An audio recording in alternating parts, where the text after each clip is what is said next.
Hello, everybody. How are we doing today? It is officially time to continue our draft-only journey with the Vancouver Blizzard on NBA 2K25. And I think we've got a pretty interesting, challenging, fun matchup here in round two,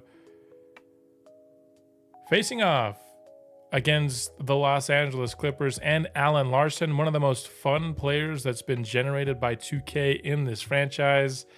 7'4" center. Last time we faced a center of this archetype, I guess you could say, we lost when we went face-to-face with the San Antonio Spurs last season. I certainly think we're better than this Los Angeles Clippers team, but I don't think this series is any walk in the park, and I don't really think it's a guaranteed victory by any means. If this series ends up being fairly competitive, going kind of deeper into the series, 6-7 games, this will probably be part one of two for this series. But, if it ends up being a 4 or 5 game series, we'll probably get it all done here today on stream. I debated whether or not to do this live or just to have it come out in an episodic format. Decided to go live because I wanted to have an opportunity to talk a little bit about MLB The Show 25 with some of the announcements they've made recently. The anticipation is certainly building, and I wanted to have a chance to talk about it. And so that's why I ended up deciding to go live for this episode. But Vancouver versus Los Angeles. Taking a look here at the lineups: Dillingham, Temple, Whitehead, Sanders, and Larson.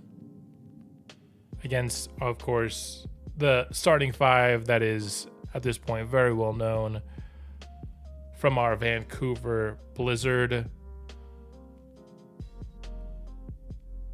So Cam Christie looks like he's still a little bit shaken up. Either that or he's going to come off the bench for this game. Either or. But if he's coming off the bench, that's a really, really highly rated bench player. I'm excited to see what kind of happens here with this series. So without any further ado, let's get the action started. Again, I think we're going to go with just the basic uniforms for game one.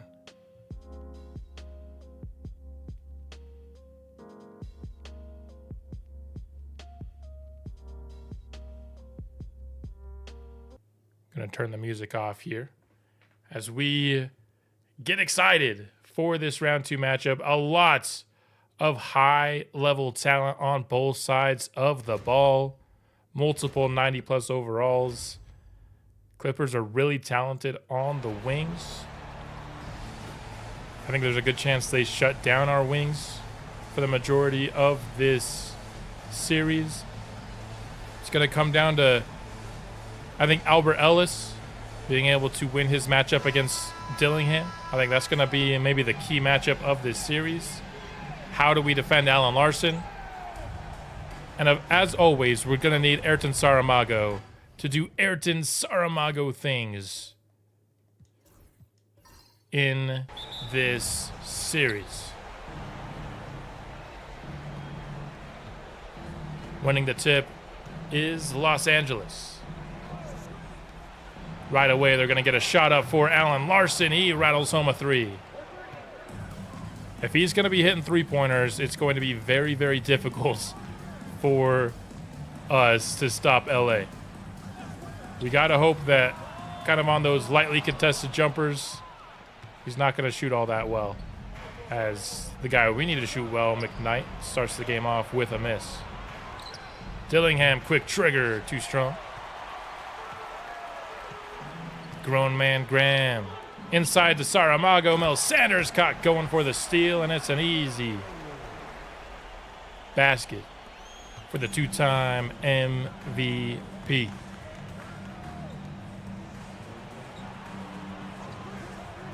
Whitehead with it. Mid-range. Thought about pulling it. Instead, it's off the hands of Sanders. Vancouver's running. Nearly stolen away off the Saramago pass. Graham. Tough shot inside. Missed it. That was just kind of a disjointed fast break altogether. Dillingham awaits a Sanders screen. Defended by Garrett. Tries to shake him. Garrett does a nice job staying in the hip pockets. That's a great defensive possession altogether. Led by Rudolph Garrett. Mago now. He takes a screen. Has space from deep, and the first 3 ball of the night goes in for the Blizzard. As you can see, Saramago not quite his self scoring wise against Los Angeles. Under 24 points per game against the Clippers so far this season. Of course, a small sample size. But with their lowest overall starter being at power forward, you'd think that would maybe be a team that would match up well with Saramago. Top of the key, Mago, quick trigger again. What a pretty good defensive effort there. Stay right on him. A little bit of a scoring drought. Have not scored since the opening possession here for LA. Larson defended by Mago. That's a nice high-powered matchup there. That's an illegal screen by Mel Sanders. Ball back Vancouver's way.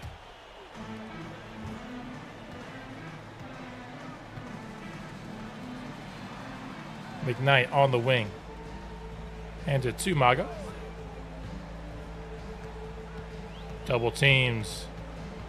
Keeps it with him, though. Trying to get by Mel Sanders, but he's just unable to do anything against him. Ellis. Nothing left on the shot clock. Has to pull up with a tough jumper. Nothing doing there. Quick 3 in transition. Hauled in by Mago.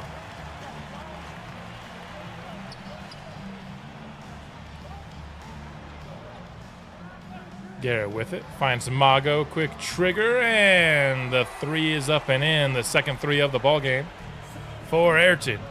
Saramago. Timeout by the Clippers. Trying to get their offense sorted after a really tough start. Mago failing it early. He's having fun. All 8 points for Vancouver, courtesy of our MVP.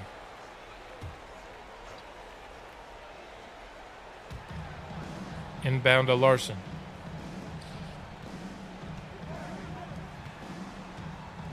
Dillingham. Out to Sanders. Catch and shoot. Another miss for the Clippers. Ice cold shooting for the role players here early.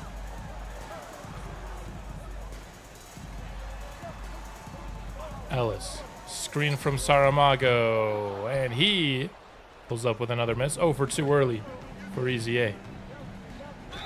Temple and 1 on the other end. Fouled by Garrett. Able to make it anyway, and finally the Clippers able to score after a really rough start. First substitutions of the game in for the Blizzard. That's going to be an offensive 3 seconds. Already just camped a little bit too long in that high painted area. Trying to get something going for Saramago. It just took too long to develop. Hey, it's Daniel. How's it going? Contain Larson and you win the series. I think that's pretty much going to be the case. He's made 1 3 so far and now headed to the line. Only averaged 18 points per game in the regular season, as you saw here. So he's not quite the dominant scorer you'd maybe think for someone of his size and skill set. But that's certainly where the Clippers have the biggest advantage in this series for sure, is at that center spot. Dillingham and Temple can go off, but that's probably just for maybe like a game. The guy that can really impact this series game by game is going to have to be Larson for them. We've seen a pretty aggressive Ayrton Saramago here early. Not necessarily in terms of downhill aggressiveness like he was there, but he's not afraid to shoot, which is always good.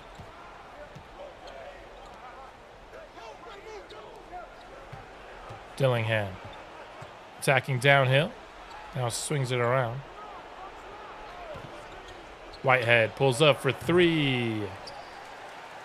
And again, these role players just are not shooting well for the Clippers from the outside. Stolen away by Sanders there. I don't know what Artie was really going for with that.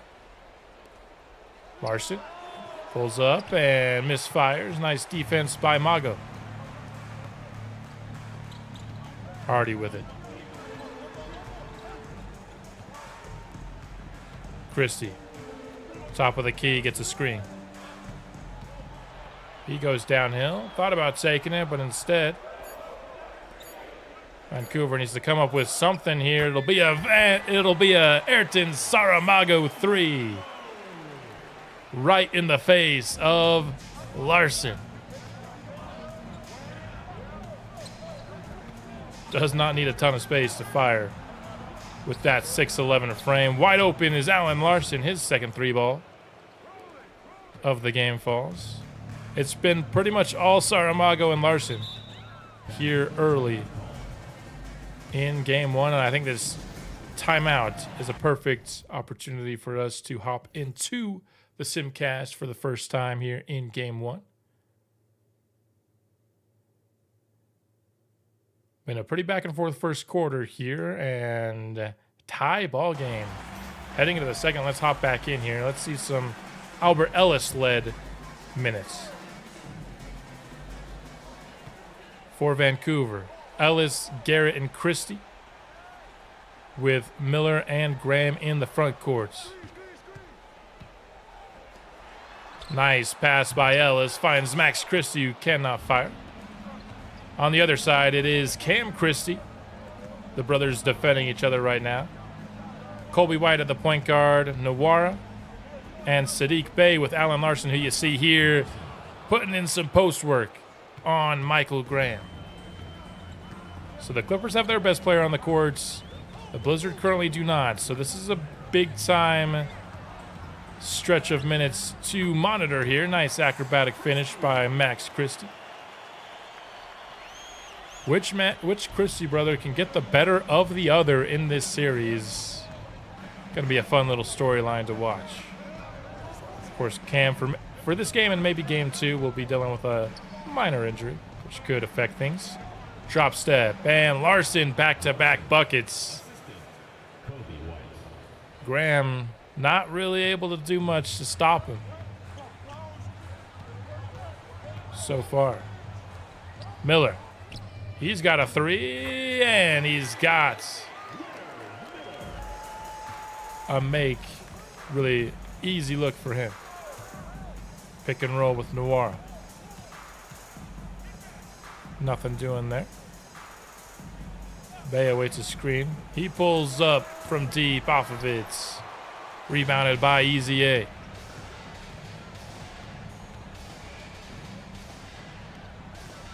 Christie has space with the step back and missed on that one.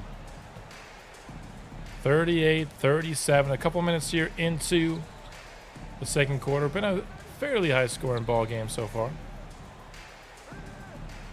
Nice defensive rotation there, but the Clippers found the open man, and Vancouver gets lucky. Ellis with it, top of the key. He's swings it over to Christie. Christie, another three, trying to get himself going from deep, and that one will help. Extends the Blizzard lead to 4. That forces a Clippers timeout. 7'4" Alan Larson bringing the ball up the court. Gotta love today's NBA. Colby White gets a screen. Trying to drive it inside on Ellis. And gets fouled. Why would you ever foul on that shot? The dude literally is facing away from the basket. I think that maybe the silliest animation in all of 2K. That's like, you're begging a player to take that shot. Why would you ever foul them while they're doing it?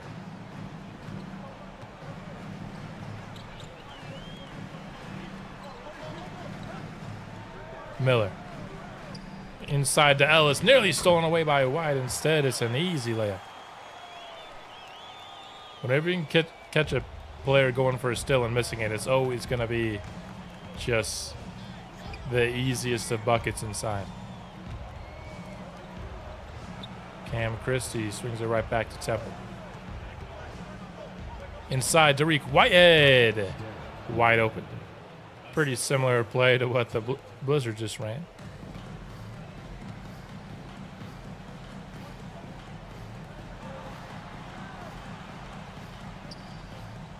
Vancouver going right back to the play they just ran and getting the flush this time. From EZA, Leonard Miller able to actually hit him right in stride.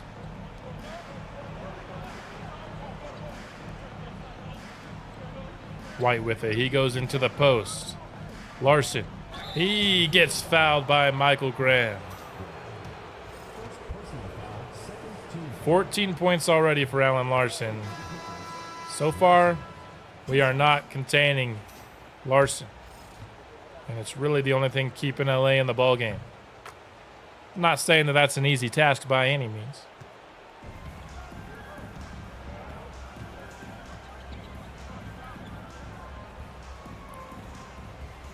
Garrett swings it to Ellis. They're going to call an illegal screen on Leonard Miller.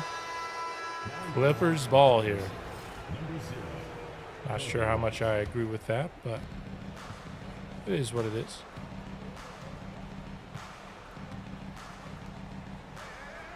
Christie with it on the wing. Larson catching fire. Free throw line extended. One of his few misses so far of the first half. Garrett gets a screen. Bounce pass. Nice feed inside. And Leonard Miller finishes off the easy play. That was a really nice pass by the second-year stud. Really struggled in round one, but ended off the series really well, especially in the first half of Game 4. Hoping he can carry some of that momentum here into round two, be a little bit more efficient with his shots.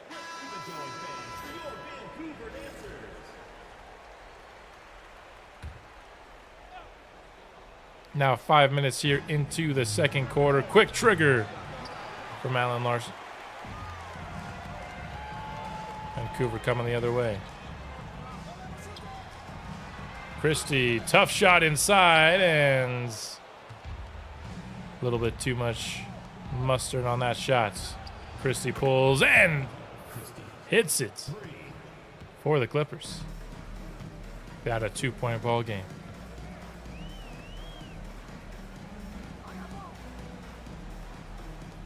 Rudolph, Garrett with it. Step back jumper. Oh, decided not to shoot it. 5 seconds left. Albert Ellis needs to come up with something. That's a tough lefty shot. He's been stuck a couple times late in the shot clock trying to come up with something. Although that is his skill set, to be fair. I think next make here, we'll hop back into the sim cast, and it comes from Alan Larson. The Clippers take the lead. Not looking great in our non-Saramago minutes.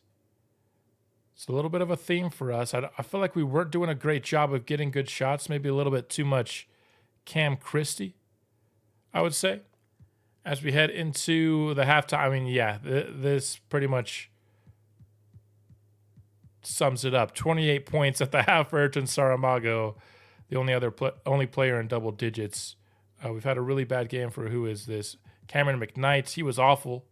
Oh, not awful. He was not good enough in round one, and he starts 1 for 5 here in game 1 of round 2. Other than McKnight, there's really nobody shooting all that poorly for us. Our offense has been fine. It's our defense that has really struggled, giving up 66 points in the first half. What was that pass by Saramago? Graham had the inside leverage, and he threw it well past his outside shoulder. Nice block there by McKnight. Temple pulls up. Great defense there by Garrett, giving him no space whatsoever. Graham, I realized I just forgot to look at the halftime stats for the Clippers. So as Graham heads to the line, I'll look at those now. Alan Larson leads them. 5 of 11 shooting, not bad though. Dillingham must have done really well when we hopped into the Simcast because he's on potential triple-double watch. And Temple also in double figures for them. Sadiq Bey is their worst contributor so far.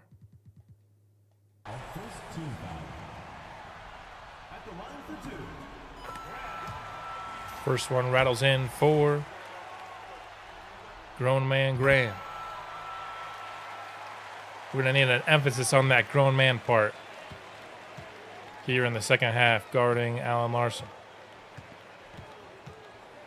Dillingham, isolation, gets downhill, help defense comes and forces the miss.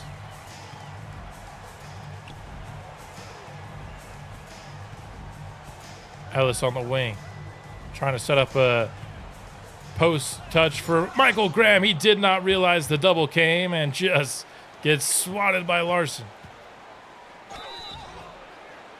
Now LA headed to the line, courtesy of Mel Sanders.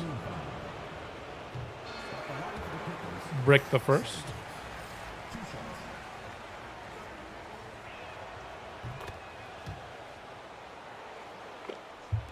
Splits the free throws there. LA leads by 5.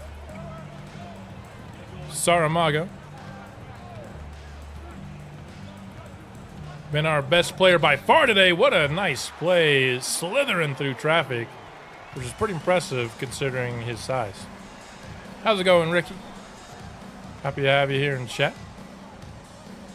Been a really competitive game 1. Nice drive there by Alexander Temple. Boo LA, go Blizzard. They've looked pretty tough here in game 1. Their offense has been really unstoppable.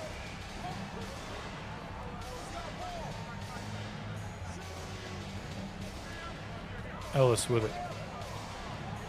Swings it over to Saramago for 3. No good.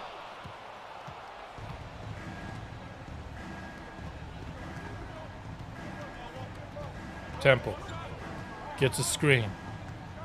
McKnight guarding him. He gets right to the baskets. I mean, we can't have Greenlight McKnight getting beat by Alexander Temple. I mean, that's a matchup defensively that we have to be winning. Greenlight McKnight has to be outplaying Alexander Temple. Nice cut, nice find, nice flush for Ellis. Happy unpacking to you, Jonah.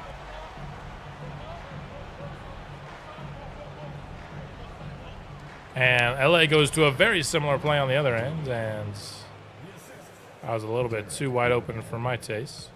We are out shooting LA here, but still trailing by 8.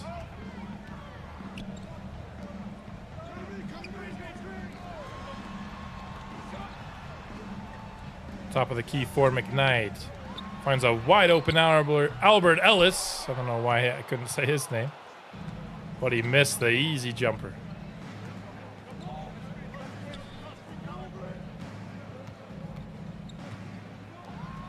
Larson, top of the key. Matched up against Graham and nearly gets the and 1. I'm really worried about this matchup. I always knew LA had the advantage, but Graham cannot really do anything to stop Larson. Wherever Larson wants to go, he pretty much gets there. Okay. Well, behind the back action, almost got it stolen for Ellis. Rudolph Garrett, haven't seen him do much. There he misses a triple. Now all of a sudden, we're the team that can't hit a three.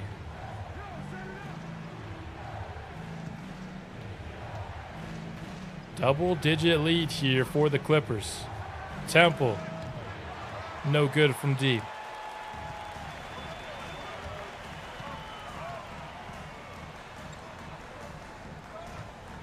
Ellis with it. Moving the ball around, trying to find a post touch for Mago. And he hits the fadeaway jumper. This is honestly reminding me of like year 3, year 4 of the franchise. We are so heavily dependent on Ayrton Saramago right now. Nobody else is really doing anything on either side of the ball.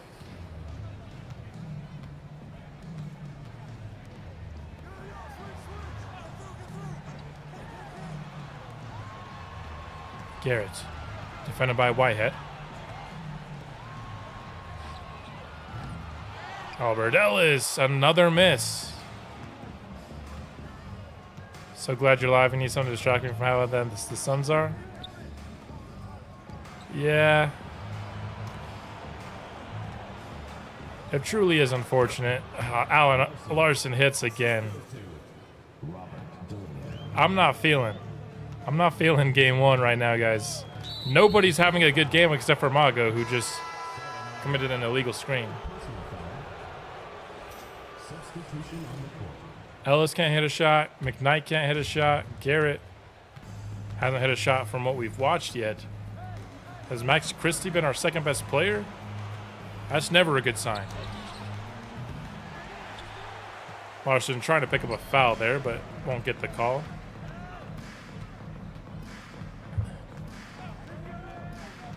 Mago matched up against Larson. He is headed to the line.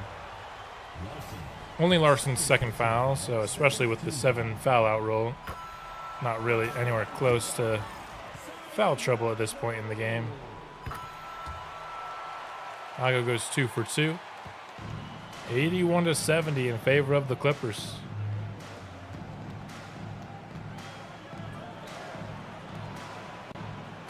Temple on the wing. He pulls up from deep and misfires.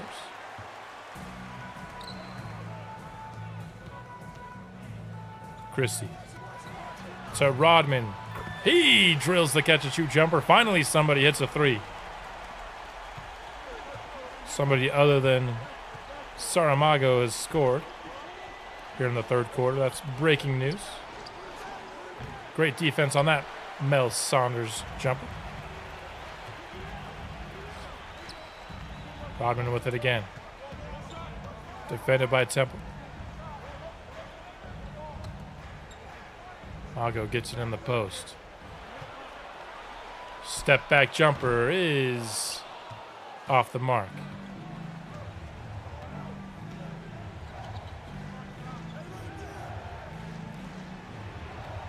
Larson. Weirdly enough, I feel like he's been defended better by Andre Hardy. Hardy is a little bit lankier, I feel like, than Michael Graham. Misfire there as the shot clock winded down from Whitehead. LA's done a pretty good job of making sure that we don't get easy transition buckets, which is, of course, a staple of our team. That was weird. Somehow got to Rodman, but no good regardless. I've been waiting for the next basket so we can hop into this simcast, but neither team's made a shot in a while.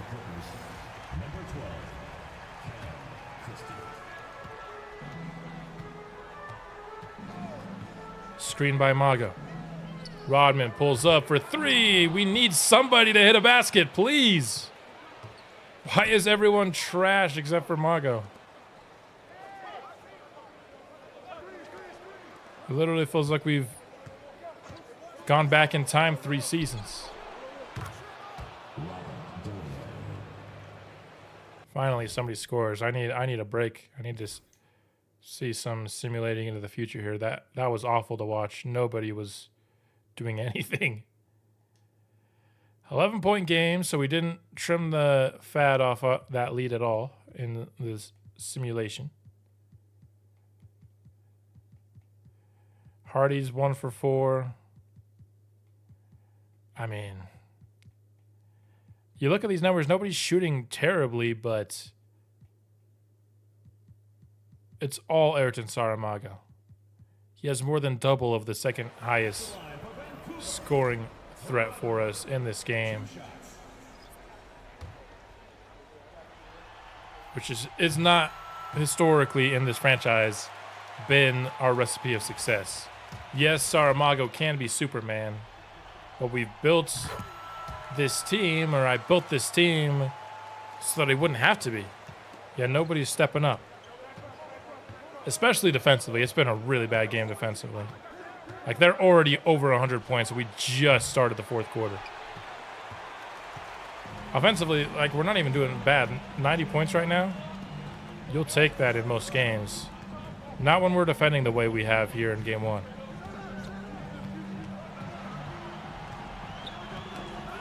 And that was just a rough possession there. Mago trying to find something. Doesn't feel like he can trust any of his teammates. Come on, that's not a foul. That is Mago's fourth. Robin, questionable. I mean, nobody other than Mago's doing anything. I feel like they're all playing better when I simcast, because when I watch, I feel like nobody's playing well. Mago for a 3. There we go. He's nearing the 40-point mark here. But will it be enough? I think we got to get one of McKnight or Ellis needs to heat up here down the stretch, or else we're in real danger of losing this game. Zubats. Blocked away by Hardy. Not in Hardy's house. Feels like a relief having Zubats on the floor instead of Larson. We actually have a chance to get some defensive stops. Christie left all by his lonesome. I don't know who was his man there, but they did not do their job, which has been the theme of all of game one. We've obviously not been doing our job defensively all night. Mago's the GOAT, no question. He's also only 23 years old.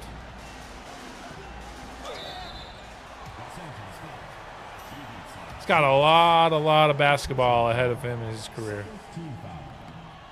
Just got to hope he can stay mostly healthy in his career. He's going to have some really fun numbers to see at the end of his career.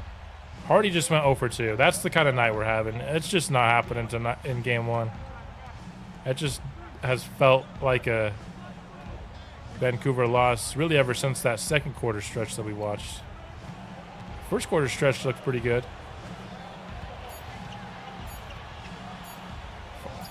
Good defense there by McKnight to shut down Temple. That's what I've been waiting for all night. Hardy, quick trigger in transition. There we go. Good defense, transition basketball. Have not seen that nearly enough in game one. Whitehead all by himself. Answers back, but just from 2-point lane.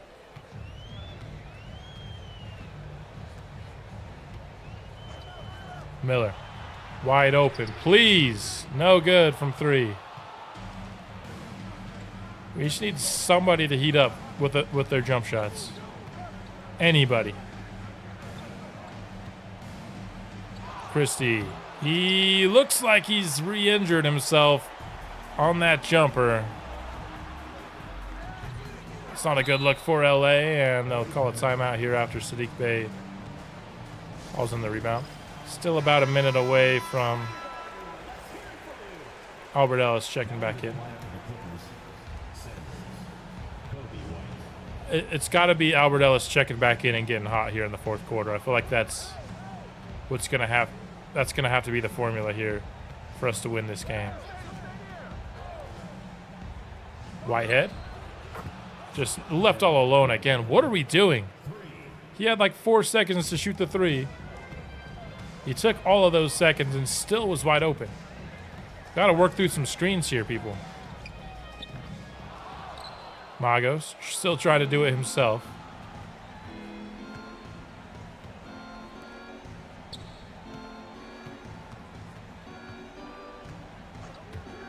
Temple.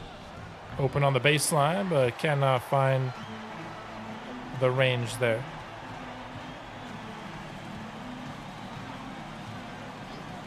Rodman. For three. Another miss. Not a single role player feels like showing up here in the fourth quarter.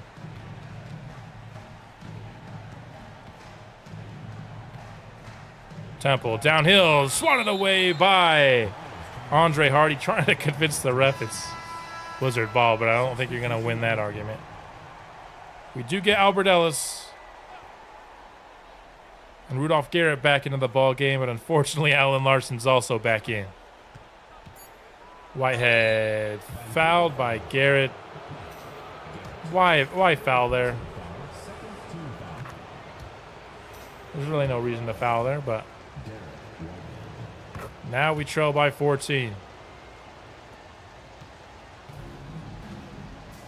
I know this is going to be a tougher series than round one, but I was not expecting us to have this much trouble defensively against this squad. Mago trying to keep the dreams alive. Up to 39 points on 20 shots. He's still a minus 12. We've actually been even on the minutes that Mago was not on the court. I don't think that really tells the story.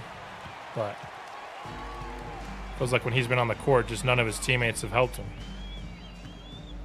Which is why he's minus 12. It's certainly not anything he's doing. Double comes. Nice cut. Oh, come on. Blocked away. Alan Larson, man. What a beast.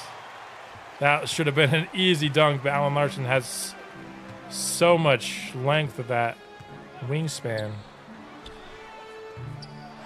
Garrett, another miss. He just might... I'm waiting for him to have a good playoff game, and I know he did in Game 4, but that was like the lowest stakes playoff game we've ever had. We now trail by 15. I mean, I'm almost getting to the point where I'm ready to sim out game one. I don't think it's happening.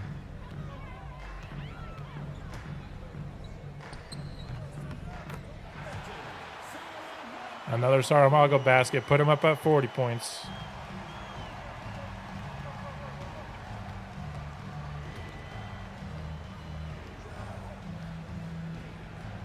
Washington in the post. He takes a tough jumper and hits it. If it's not within single digits by 4 minutes, I think I'm calling this game. I mean, we cannot. Nobody other than Mago can do anything offensively right now. I know he's taking a lot of the shots, but at this point, can you blame him? Why would he pass the ball right now? None of his teammates are doing anything with the possessions they're getting. We haven't really given Albert Ellis a possession since he checked back in. Which I'd like to see if he could get himself going. But the defense has just not been good enough, I think, to even if we did start making baskets.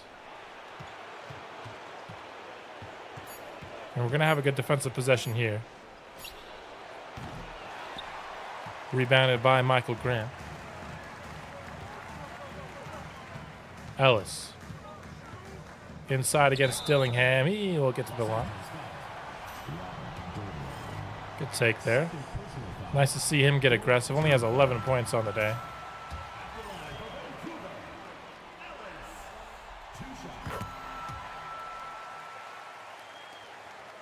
Mr. Automatic from the free throw stripe. Unsurprisingly goes 2 for 2.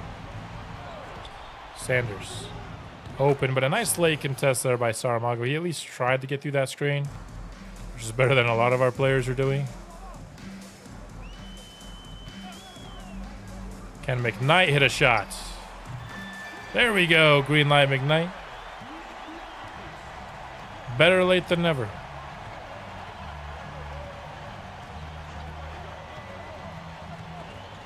That one nearly stolen away by Garrett. Instead, Clippers have 7 seconds left on the shot clock to come up with something. Sanders gets a good look on the second chance, and our defense just wasn't good enough in this game. I mean, holy crap. Wide open shots whenever they wanted them. And we're going to end up allowing 135 points in regulation. We scored 125. That's better than most of the times when we watch these games. But holy crap, can we do something defensively to make it semi-difficult on them? I mean, we held Temple to 7 of 21. But 7 of 12 for Dillingham, 10 of 21 for Larson, 6 of 9 for Sanders, who's like a 79 overall. Woof. A lot of free throws. 8 of 8 for a couple of their players. Another player had 6. That was... I cannot remember the last time, even though we're an offensively focused team, we never are that bad defensively. Like, that's shocking. So Sacramento has won the first 2 on the bottom half of the bracket. I know Ricky wishes he could see the Suns in the second round of the playoffs, although, of course, they currently are down 2-0. Detroit is up 2-0 on Toronto, and Chicago has the first game on Atlanta. I know there's some support in chat for hopefully having a Blizzard versus Hawks finals, but if this defense doesn't get better, it doesn't matter who makes it in the East.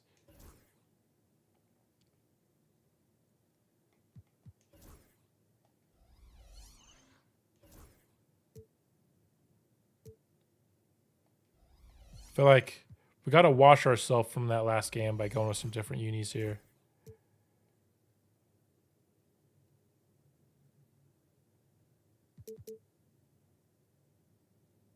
Do we go black versus red or black versus white? Let's go black versus white. It feels like you always got to have one team in a white uni. Of course, we're going to see the Clippers celebrating after their round 1 victory.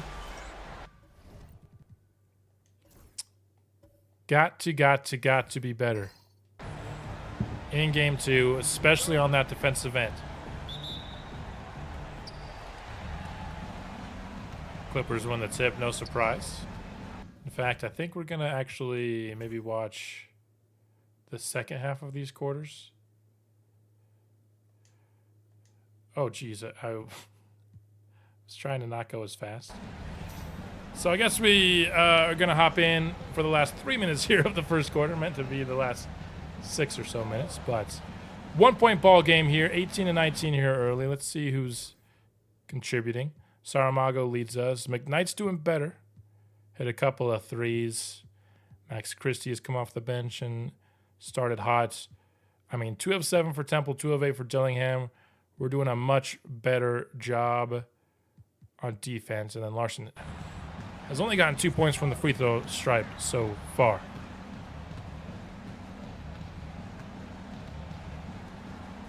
Mago with it. He'll take a screen. He finds Leonard Miller inside, and the one-handed flush. 100% I wish the second round. That would be a nice outcome for this current Suns team. Inside to Dillingham. Rodman tried to go for the steal, which is almost never the way to go because they almost never get the steal. At least on that style of play. Most of the steals you see in 2K are on-ball steals, I feel like. Not a ton of off-ball, like, playing the passing lane steals. Nice job by Max Christie on the inside. So it looks like Cam Christie's injury from game 1. I meant to check on it, but totally forgot. It looks like it's not super serious because he is out there tonight. Temple. Kind of a funky-looking jumper, but... I mean, we've seen him have good games. A la the Sonics final regular season game when he dropped 40 on Seattle. Maga. Just dribbling around, not really doing anything with it until finally decides to attack downhill. Get himself to the line and missing on the first free throw. I think it's kind of wild how good of a free throw shooting team this is. Like, I'm so surprised when we miss a free throw, which isn't entirely uncommon, you know, missing free throws. But for this team, it genuinely feels like a shock, unless it's like Michael Graham or Andre Hardy, you know. Hook shot from Alan Larson. Glad he's not able to hit that, because that is quite literally unguardable. Mago tried to force one up in transition, but LA was there defensively.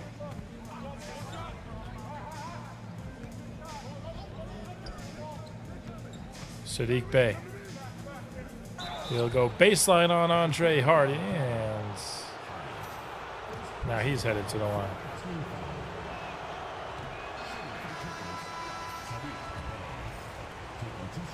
Rex the first free throw, and 0 for 2. Let's go. We love an 0 for 2.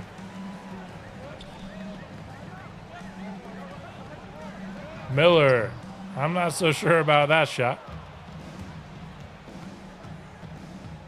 Solid shooter, but I'd like him to be open when he shoots at least. Terrence Shannon Jr. I don't know what's going on there defensively. There's one guy defending 2 players on the inside. It's not usually a recipe of success, especially when it wasn't even the center. Vancouver now playing for the last shot. Not nearly as high of a scoring first quarter and pace that we were in game 1. Rodman. Sidestep and hits the jumper. With just 1.3 left on the clock, Vancouver will lead by 4. Heading now into the second quarter. As a Jazz fan, that shot reminds me of like Jordan Clarkson. I don't know if that's what that shot is, but it certainly reminds me of it.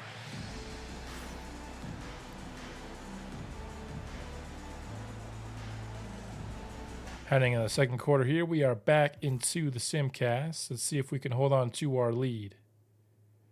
So far, so good here in the second quarter.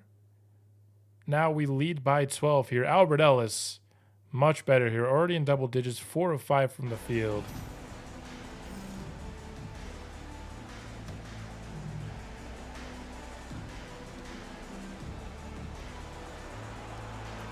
Sadiq Bey with it. Now Whitehead, trying to set something up for Kobe White. He's got a little bit of a size advantage on Albert Ellis, although not a massive one to the point where I think it'll be a problem. Nice physical drive by Temple just to get his defender out of the way. Ellis. Floater. Oh my goodness! What was that? How high? Oh my, I felt like his head was at the rim. His head was above the rim, and he's 6'2".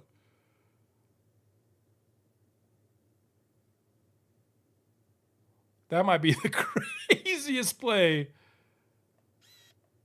Obviously, there's some wild Ayrton Saramago posters.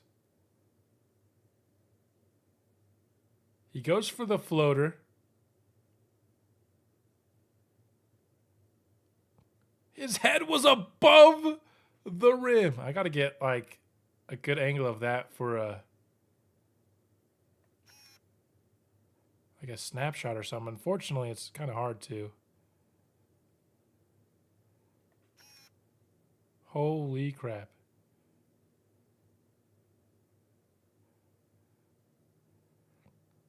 Yeah, I think we got to be centered on Albert Ellis instead of the ball, maybe. That'll help.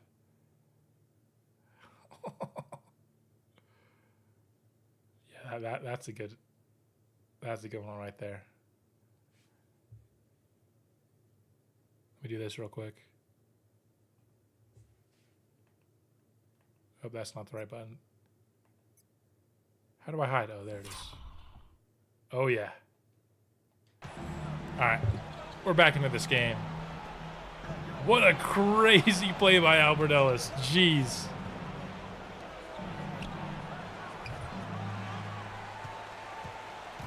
Christie with the rebound. Rudolph Garrett. We finally get him going. Ellis, that's a deep trigger. He's been on fire here in the first half, but can't hit that one.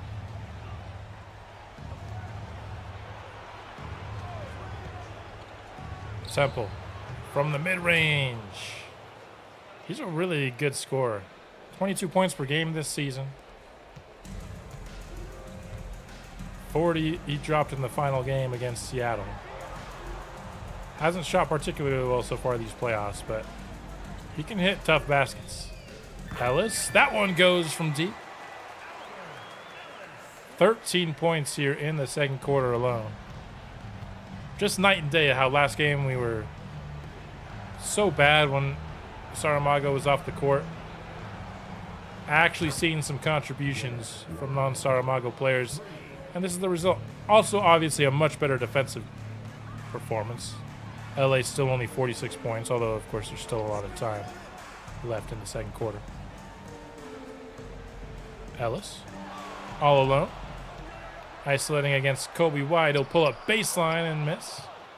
Well, he was 4 of 5 before we hopped in. I think certainly cooled off. I think he's, what now, 2 of 5? Nice. Since we have hopped in. Still 6 of 10 total, though, which is really good. And it's nice to see him be more aggressive.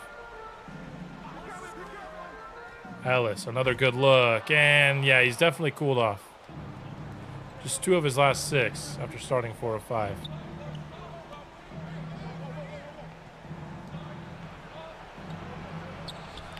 Bay.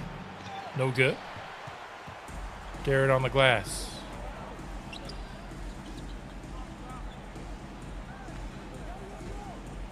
Ellis. Looks like we're trying to set up something for Michael Graham in the post. Graham decides not to get the open man because he wanted to take it himself. Lead back up to 12.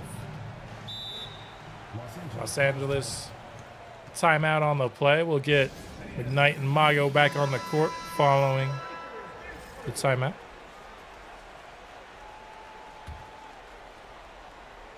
This is also a non-Allen Larson stretch for LA, so got to take advantage of that.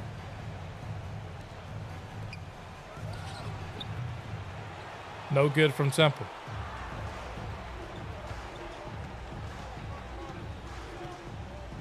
Mago looking for a play here in the post. Finds the wide open green light. McKnight. Nothing but net on the triple. Perfect play there on offense.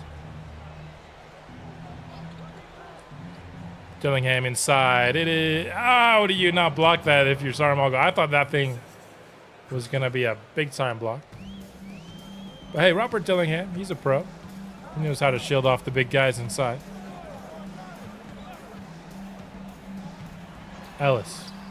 Free throw line extended. He's been trying to keep that hot second quarter going, but it's just hasn't worked out since we've really hopped in. Maybe we should have just not hopped in at all. He might have kept the hot streak going. Temple with another tough basket. Seems like we're doing a better job of forcing them into tougher shots, though, here in game 2. Mago has a little bit of space from beyond the arc and couldn't use it. It's Mago's brother going to get minutes, not in the playoffs. He's not nearly good enough to be in this rotation right now, especially in a series as close as this Clippers game. If he gets some progression in the offseason, he could get some minutes next year. Although there's a chance this will be our final season with the Blizzard if we win the championship this year. Because I need to free up some time for MLB The Show 25, which we'll be talking a little bit about either after this game or after Game 3.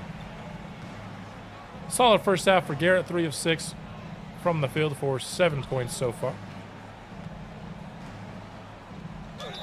Temple fouled by Rudolph Garrett. Continue to be impressed by Alexander Temple.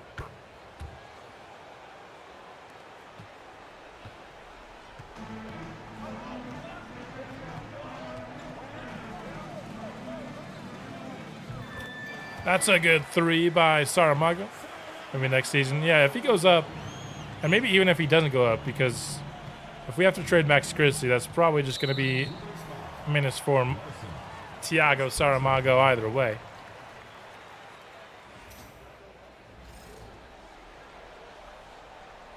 But again, it might be a moot point if we win the championship this year.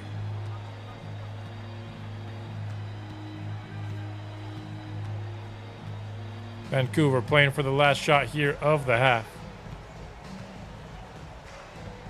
Currently leading by 13, trying to get that up just a little bit more prior to the halftime break. Tough shot there.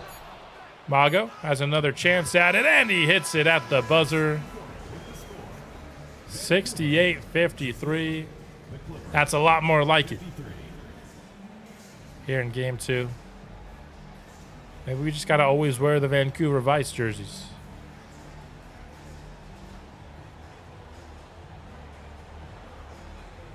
Look at those, what is that, 3, 4 Clippers jerseys out there in the crowd. Nice job by the hometown fans representing. And honestly, under certain lights, those red Clippers jerseys kind of just look like our pink color. Trying to skip through this halftime to show as much as I can.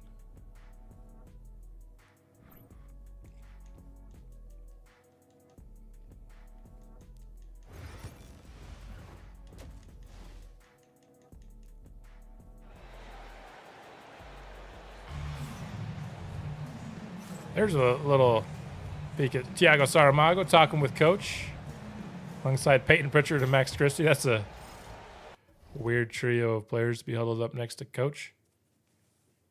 Ooh, almost sneezed there, but was able to avoid it. 15-5-3 at the half for Albert Ellis. Definitely slowed down once we hopped into the second quarter, but still really good half from him. Ayrton Saramago has had a lot less on his plate this half. Only had to take 8 shots, making 3 of them. Alexander Temple leads LA at the half with 14 points. Alan Larson, 2 of 8. You love to see it. Robert Dillingham, 4 of 10. We'll take that for sure.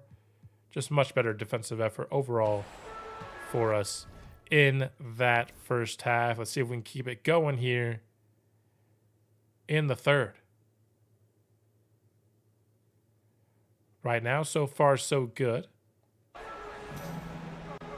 Let's hop back in. If we can build a 20-plus point lead, we might be able to avoid watching the fourth quarter altogether in this one.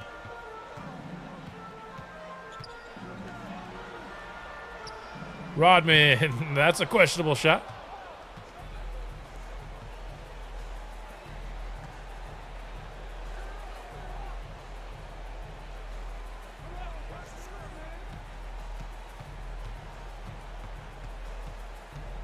Temple. Ooh, with the Euro step and the finish. Fancy finish there by Alexander Temple. Christie with it. Inside to Mago. Ooh, the reverse. Okay.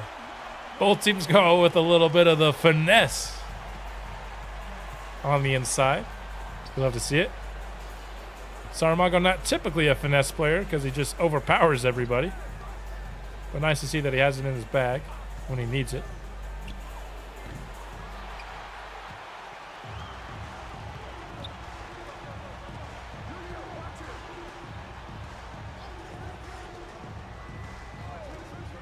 Screen comes for Clayton Rodman. Gives it to Rudolph Garrett. 5 seconds left on the shot clock. Good look from the mid-range. Cannot find the basket there.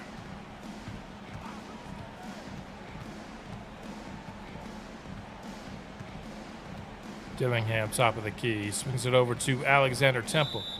He gets an illegal screen, and Rudolph Garrett is sent to the bench there trying to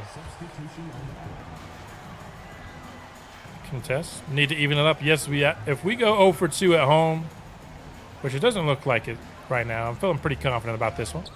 Nice lefty finish by EZA. Being the home team and going 0 for 2 is a really difficult hole to climb back out of. Dillingham. Over to Temple. Defended by Christie. The spin, the up and under, and Christie does a nice job staying home defensively.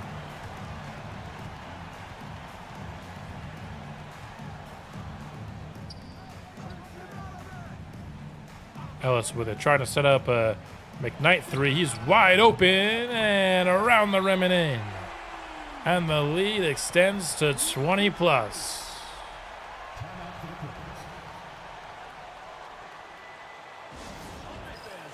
Just a complete 180 from last game. The offense has kept the same pace. We had a good pace offensively again last game, even though it didn't feel like it watching it at times. But our offense has kept at that same high pace, maybe even a little bit better than it was last game. While the defense, much better.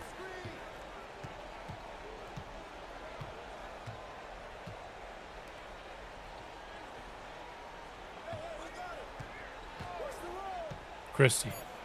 Shot clock winding down for LA. That's going to be a tough jumper, and he hits it. McKnight was right on top of him, but he was a little late getting the hand up there on the jumper.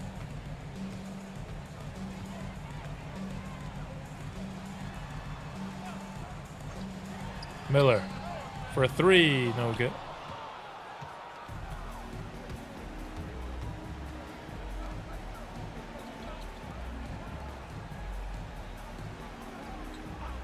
Dillingham trying to set up a shot for Temple, and they're going to call that one on Albert Ellis.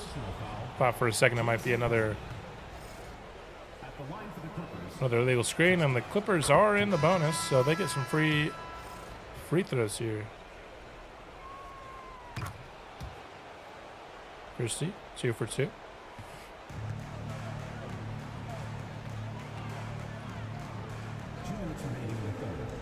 Max. He'll take a screen. Trying to get by Colby White and settles for a mediocre jumper. Like to see him maybe try to press that advantage that he got a little bit harder. And Alan Larson, too easy in transition.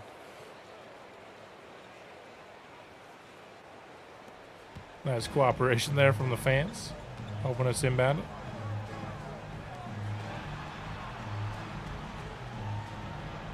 Miller. Inside to Ellis, and another slam for him. Didn't get quite as high as he did in the second quarter that time.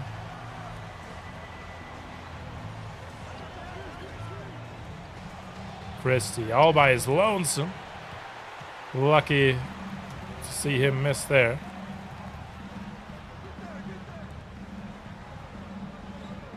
Ellis. Isolating against Dillingham. He'll get the foul. Foul will be on Dillingham. I've liked the Albert Ellis I've seen here today. If we could get this level of aggressiveness from Albert Ellis on a nightly basis,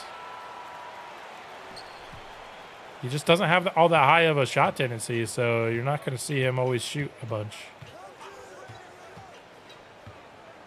Which is fine. Ooh, nice move there by Colby White. Then he settled for the jumper after it. I think he probably could have tried at least to get all the way to the rim.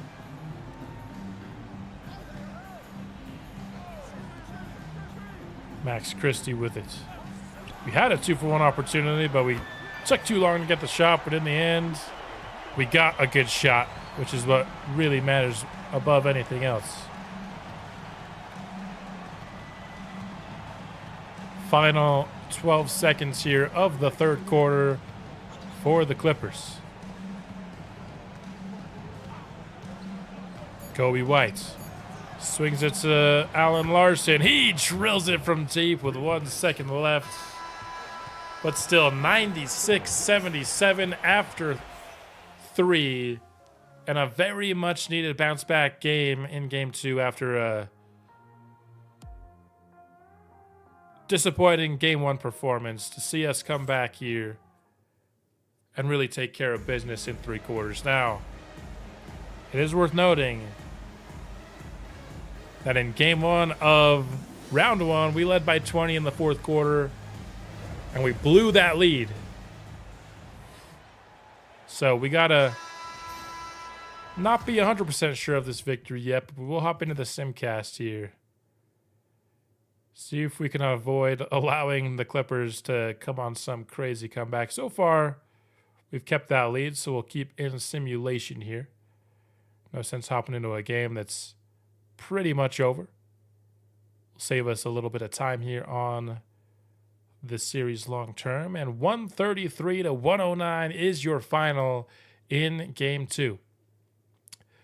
Albert Ellis finishes with 26, 7, and 5. We get 26, 9, and 5 from Saramago. He only took 14 shots in this game. That's lovely. He's also got to the free throw line more than he has recently. And then McKnight also dropped 24.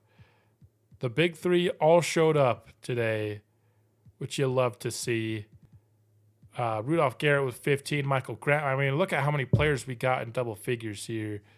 Miller, Christie, Graham, Garrett, McKnight, Mago. Just an all-around team performance.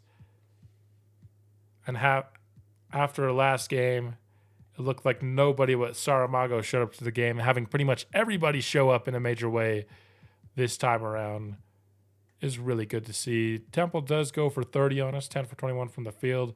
Larson a 20-point double-double, but we held him to 6 of 15, which is, of course, awesome. That'll even us up at 1 game apiece here. Let's go ahead and simulate the other games around. And it looks like Phoenix and Toronto are in danger of getting swept. Meanwhile, both of these top matchups are at 1-1.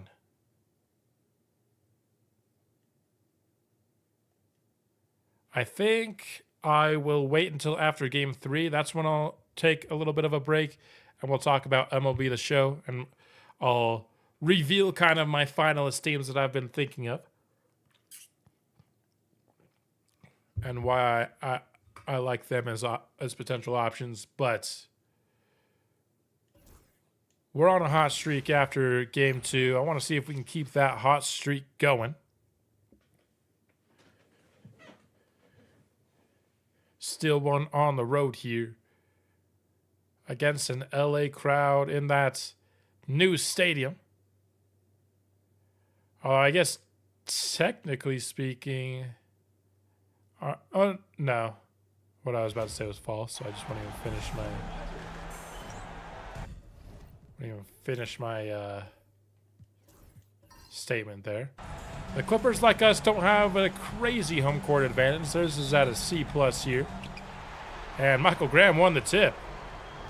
Let's go. Not something you expect to see from him all the time. Mago takes the first shot of the game. It's a good look at 3. But he missed it. Larson bringing up the ball for the Clippers. Cam Christie now in the starting lineup for them. Step back on McKnight. Great defense there. Going the other way. Vancouver set the offense up. Couldn't find anything they liked there in the fast break. Maga isolating against Sanders. 4 seconds left on the shot clock. He'll go to his signature move and rattle in a 3.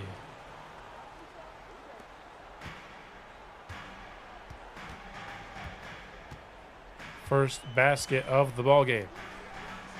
Larson. Baseline. Trying to get by Michael Grant. Eventually just passes it away. Dillingham for a 3. Nice job getting through the screen there by Ellis, though, to make it a tough one. McKnight spinning. Had an opening there for a second. Instead, takes it inside and draws the foul on Robert Dillingham. Hoping to get much more of a game 2 McKnight here. Like the aggressiveness on his first touch. And he, much like Albert Ellis, is pretty much an automatic make at the free throw line. I'm pretty sure they're both in like the high 90s, if not even 99 from free throw. Sanders all alone. That was a little bit of that variation of kind of that unofficial screen there, so you can get away with the moving screen. Ellis finds an open Rudolph Garrett. The help defense comes, but Garrett just isn't as consistent on these wide open catch and shoot threes as you'd like him to be. And Larson makes the most of the transition opportunity, completing the and one. All right, chat, I'm going to be back in a couple of minutes. I need to blow my nose, so you will have to enjoy a couple of minutes of uncommensated Game 3 action here as Saramago gets it to go.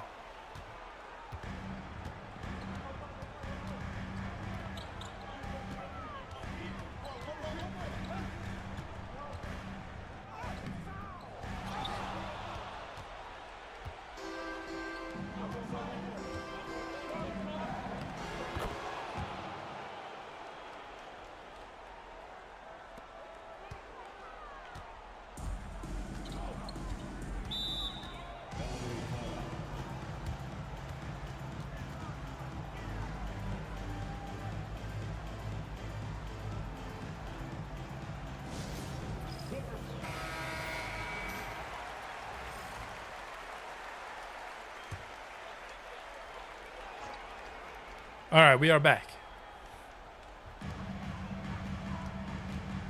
Vancouver got another basket while I was gone. Dillingham, not a great look from 3. And a predictable result.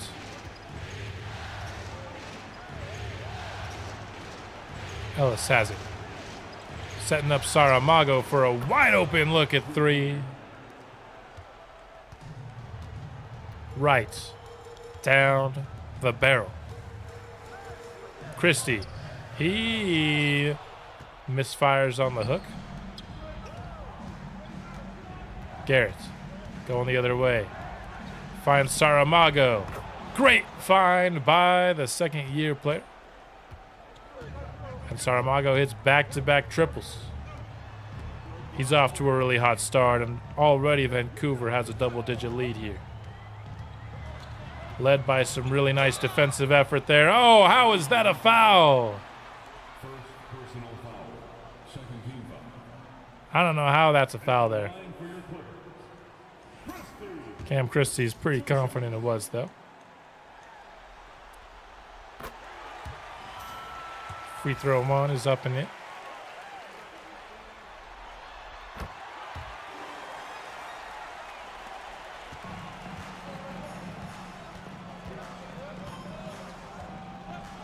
Maga hands it off to McKnight.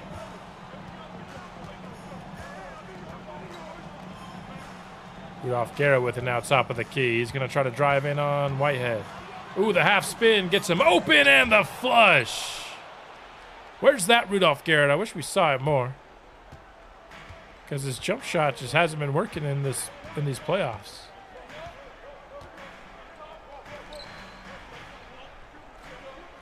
Sanders in the post.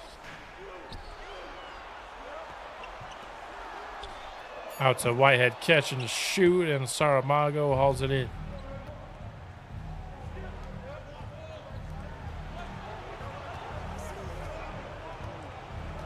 Rudolph Garrett feeds Saramago on the inside. The double comes, but a quick turnaround by Saramago avoids it. And Graham on the offensive glass. I don't know how he missed that putback initially, but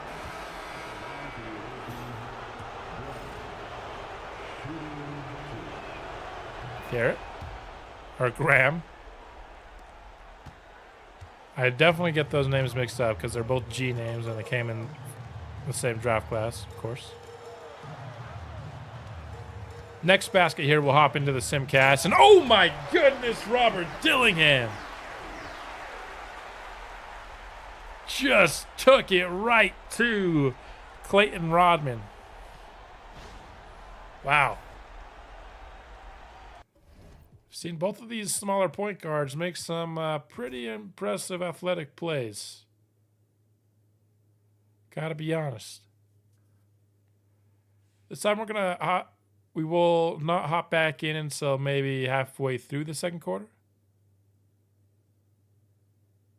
We did end up winning game 2. Pretty wide margin, and it looking pretty good here in game 3 as well. Got a 15-point lead here as we hop back in.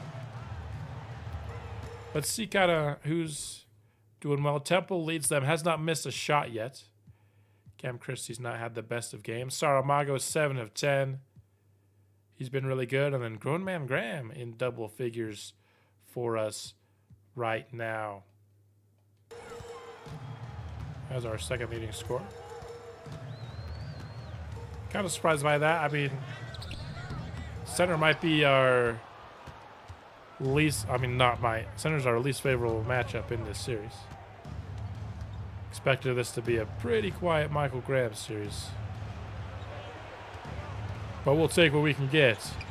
Ellis eventually gets it to Leonard Miller, who hits the mid-range jumper. The lead extends. It's crazy to think, after game 1, how games 2 and the beginning here of game 3 have gone. Like, our offense, I mean, yeah, we score like 125 points per game for the last couple of years. But, like, in the games that we actually watch, we don't usually score that efficiently. We're more around like the 110 per game range. But we hold teams down below that mark as well. But this whole entire really round 2 series, all 3 games, we've been scoring at a 120 point plus per game pace, which is fun to see. I like when our offense actually is doing well. Dillingham missed it from deep. And then, but obviously the difference is our offense has played well the entire series. The difference is our defense isn't an absolute sieve these last couple of games like it was in game 1. Nice second effort there by Leonard Miller. Grabbing the rebound in a heavily contested area. Temple will get a screen. He'll pull up for a 3 off of it. Such a weird looking jumper, but he gets it to go.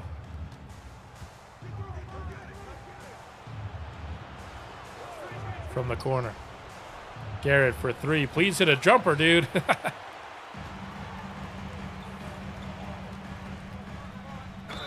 Now, it is worth noting that I'm pretty sure Garrett does not have the badge that boosts your catch and shoot jump shot, which is probably contributing to how, ineffective he often is on catch and shoot jumpers, even when they're open. Yeah, he does not have it, but he's getting mentored for it this season, so he should have it next year, which will hopefully help him out a ton.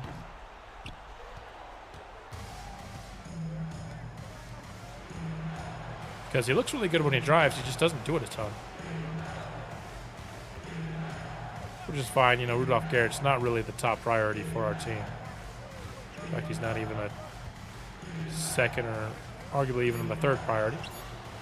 There you see, once again on the drive, he looks great. 9 points for him today, plus 11.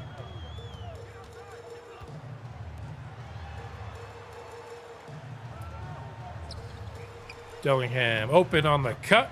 Goes high off the glass to avoid any sort of contest.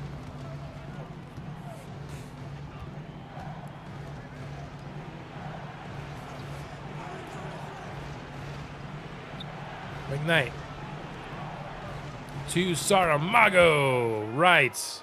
Down the barrel, nothing but net for Mago. It's crazy to think just how good of a shooter he's become sometimes. Like, even if he wasn't a dominant interior force, he'd still be such a good player because of how good he is as a shooter just alone. And then you add in his obviously very potent driving threat. And I think he's like the most unguardable player. However, the only person that can stop Saramago from getting good buckets is Saramago, it feels like sometimes. When he just wants to settle for some mediocre stuff. 2 minutes remain in the first half. 2 minutes.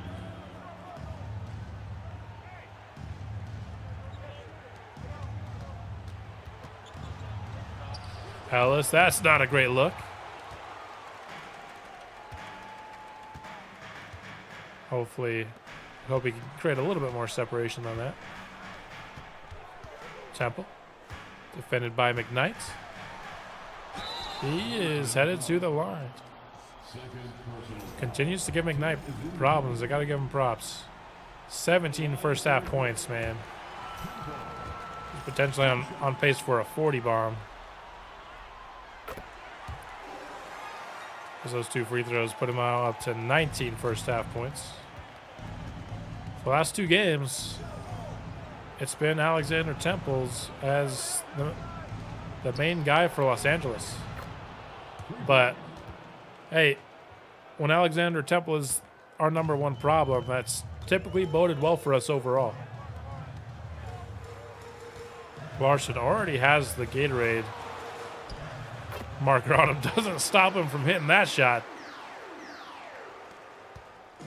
Clippers are shooting 53%. Which is pretty good.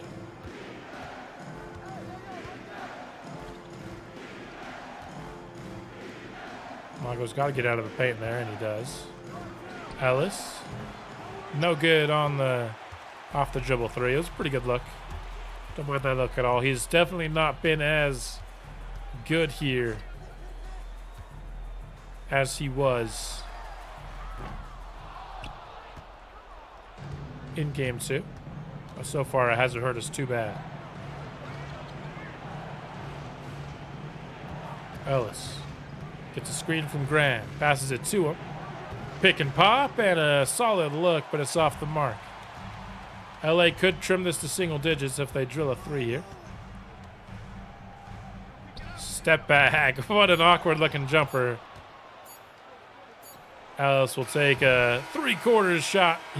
And no surprise, but it's off the mark. But 68-56 heading into the break.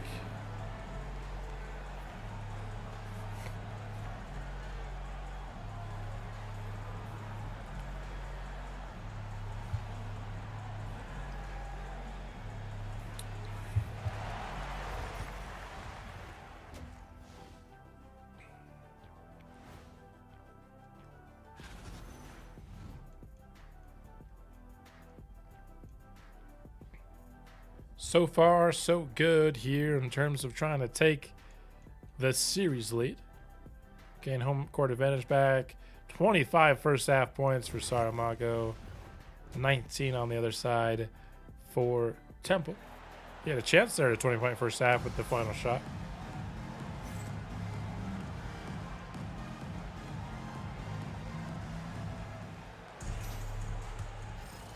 Go ahead and take our halftime stat update here.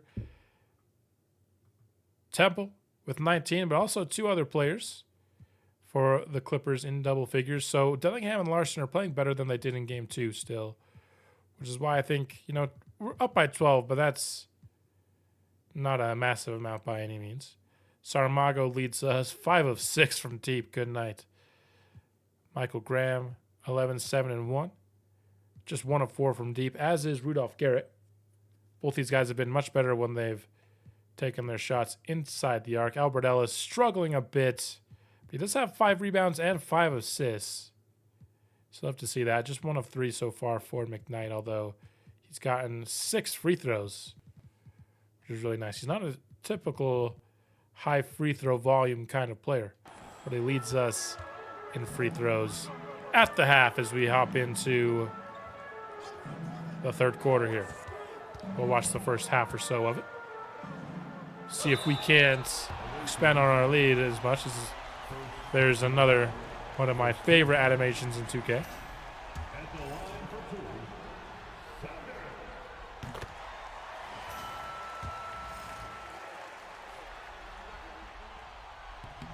He goes 2 for 2 from the line. That second one thought about bouncing its way out.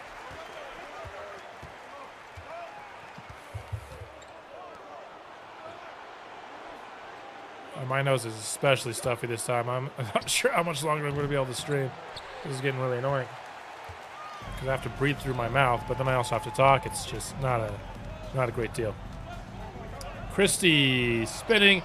Alan Larson on the offensive glass gets a third try, or his second try, but the third Los Angeles try. McKnight with it. Top of the key is Graham. Let's swing the ball here. What are we doing? What are we doing with this possession? Glad we just wasted a possession with Michael Graham sitting on top of the ball for like 10 seconds. We still end up getting the shot. Courtesy of Rudolph Garrett coming up clutch for us. Finally hitting the 3. He just needs to be contested. He doesn't like the wide open catch and shoot stuff. That's why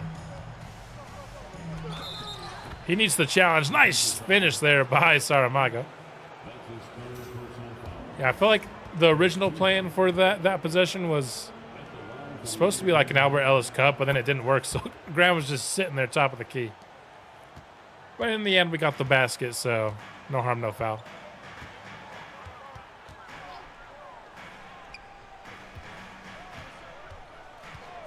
Whitehead gets a screen. He's by himself. Ellis tried to close the gap there at the end and did enough to force the miss.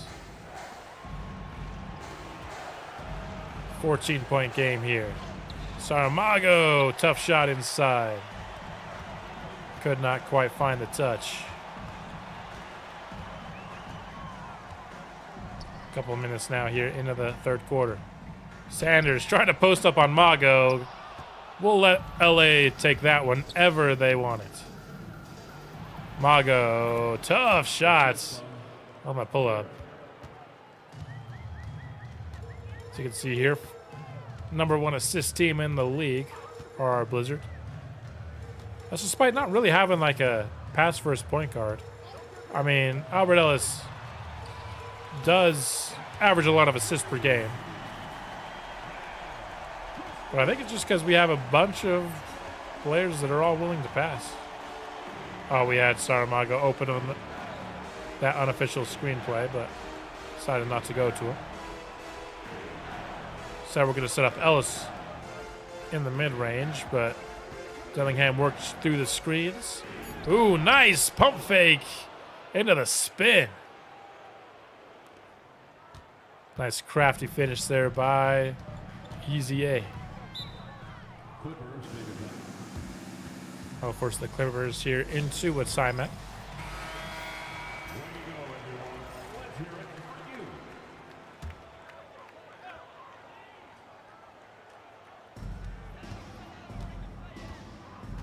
Whitehead with it. He's defended by Rudolph Garrett. Screen comes for Christie. He's driving baseline and a nice finish through traffic. Thought Michael Graham had a beat on it there for a second, but he did not. Ellis finds Garrett wide open, and he actually hits the open jumper. So there goes my theory about him needing to have it be contested. But Rudolph Garrett's having a better game 3 than he's had in the first 2 games. Which is good. It's kind of making up for Albert Ellis not having as good of a game, at least scoring-wise. Whitehead, no good. He continues to struggle a bit for the Clippers. Mago, top of the key. He'll attack Sanders downhill, shove him aside, and dunk it. 32 points on the board for Mago on just 17 shots. That was our biggest advantage, was the power forward. It's, of course, a 99 overall going against a 79 overall. Saramago's done a good job pressing that advantage so far in the series. Game 2 was only more of an average game, but that's because his teammates were eating. And Mago's always been a good player that, you know, when the teammates are eating, to kind of step aside and let them eat a little bit. It's always been a strength of his. All right, I got to blow my nose again, so you guys will have to get a minute or 2 of no commentary, but oh my goodness! Ayrton Saramago. Another beautiful poster, just chef's kiss.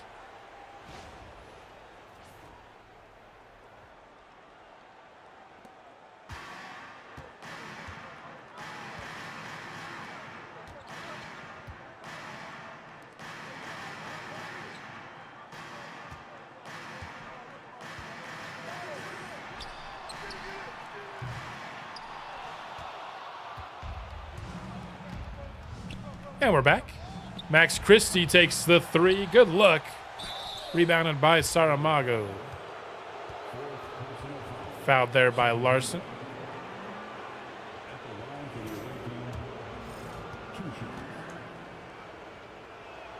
Mago, first free throw goes.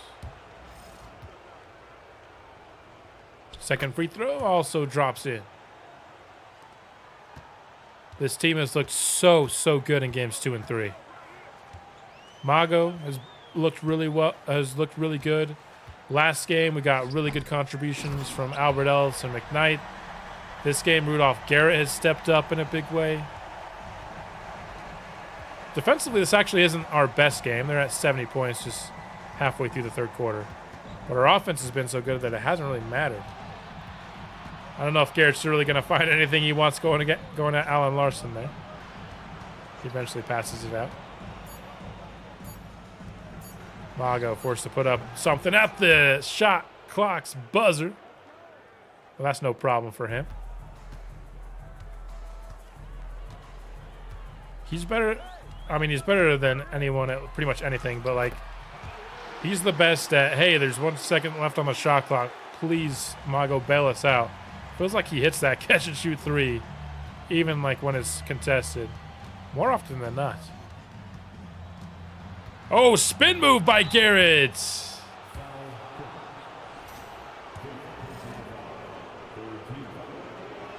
Garrett's been on his game here. His free throw looks so uncomfortable. Like he like pulls his hand back. 12 for 12 from the stripe for us this game is beautiful stuff.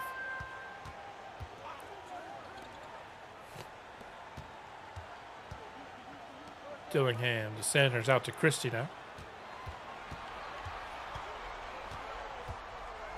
We're over halfway through, so the next make here, we'll hop back into the Simcast. Mago from deep rattles it in. Ayrton Saramago is an unstoppable force when he is feeling it. You might as well just call it curtains. Really nice lead here heading into the fourth. And I think we might not even have to hop into the fourth for the second consecutive game because this team is out here doing business. We might score 150 in regulation, and we do. Wild, wild stuff. We scored 160 in regulation. What is this offense up to? We didn't even do that well defensively. We allowed 120 points, but we won by 40. We scored 54 points in the fourth quarter. What is going on? We'll start here with the Clippers,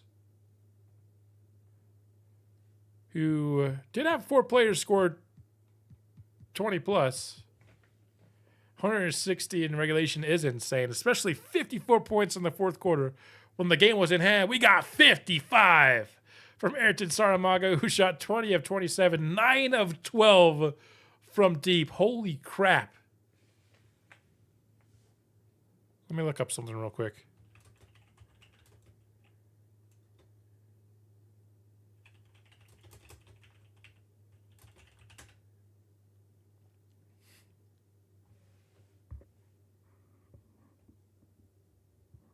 Okay, it's not the record. It's Damian Lillard has the record for it's 12 made threes. I didn't think it was going to be the record, but I wanted to make sure it wasn't.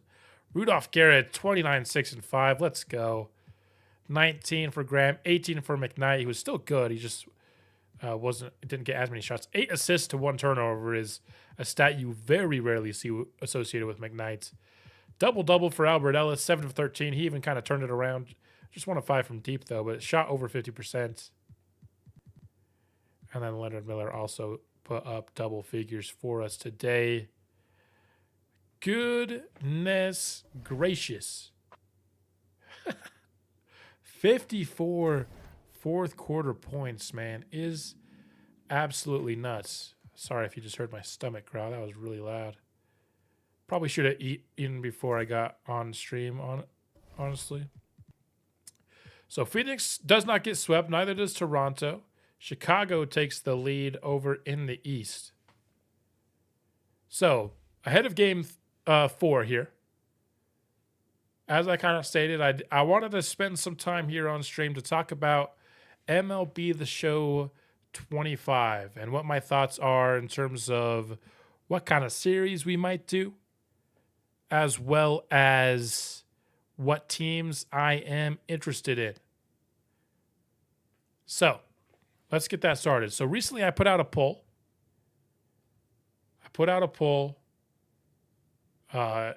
Yesterday.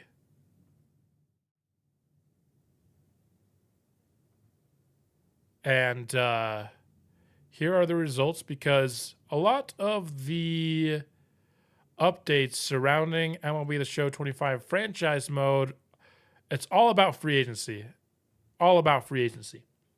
And so I was wondering if people still wanted a draft-only franchise, which is, obviously the channel's specialty, or if, since everything revolving around the game is free agency-based, if you'd rather see a more standard franchise that allowed me to use free agency. We'd make some house rules to make it more difficult and such. But the results favored potentially doing a more standard franchise. They were close enough that I think I could still probably go either way. Here's the thing with that decision. Free agency looks really fun, and I want to use it. I think the new way to do it is similar to kind of how they do the draft. Sounds like a ton of fun. Here's the thing.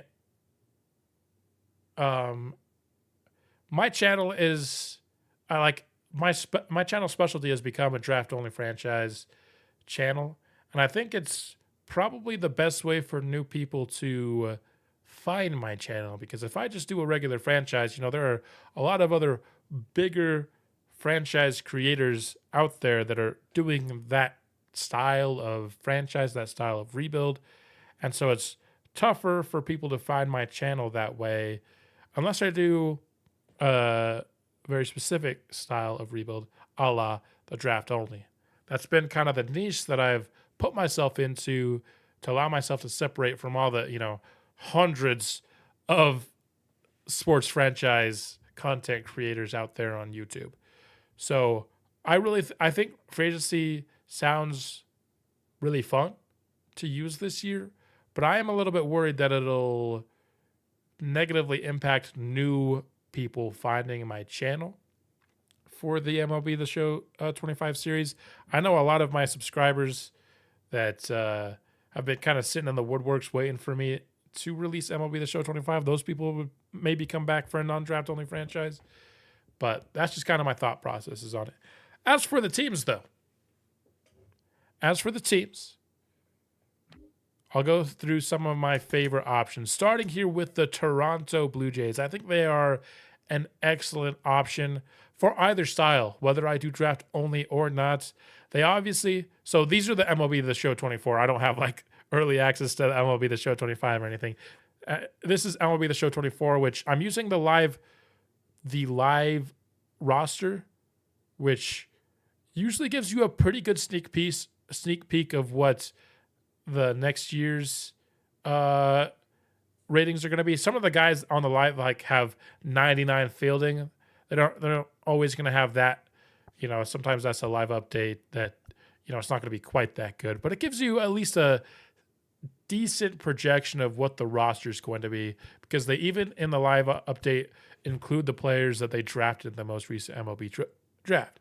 So with this team, of course, you have Vladimir Guerrero, but he's in his last year of his contract. So, you know, potentially moving on from him. And then all of a sudden there's a massive drop off to everybody else on the team.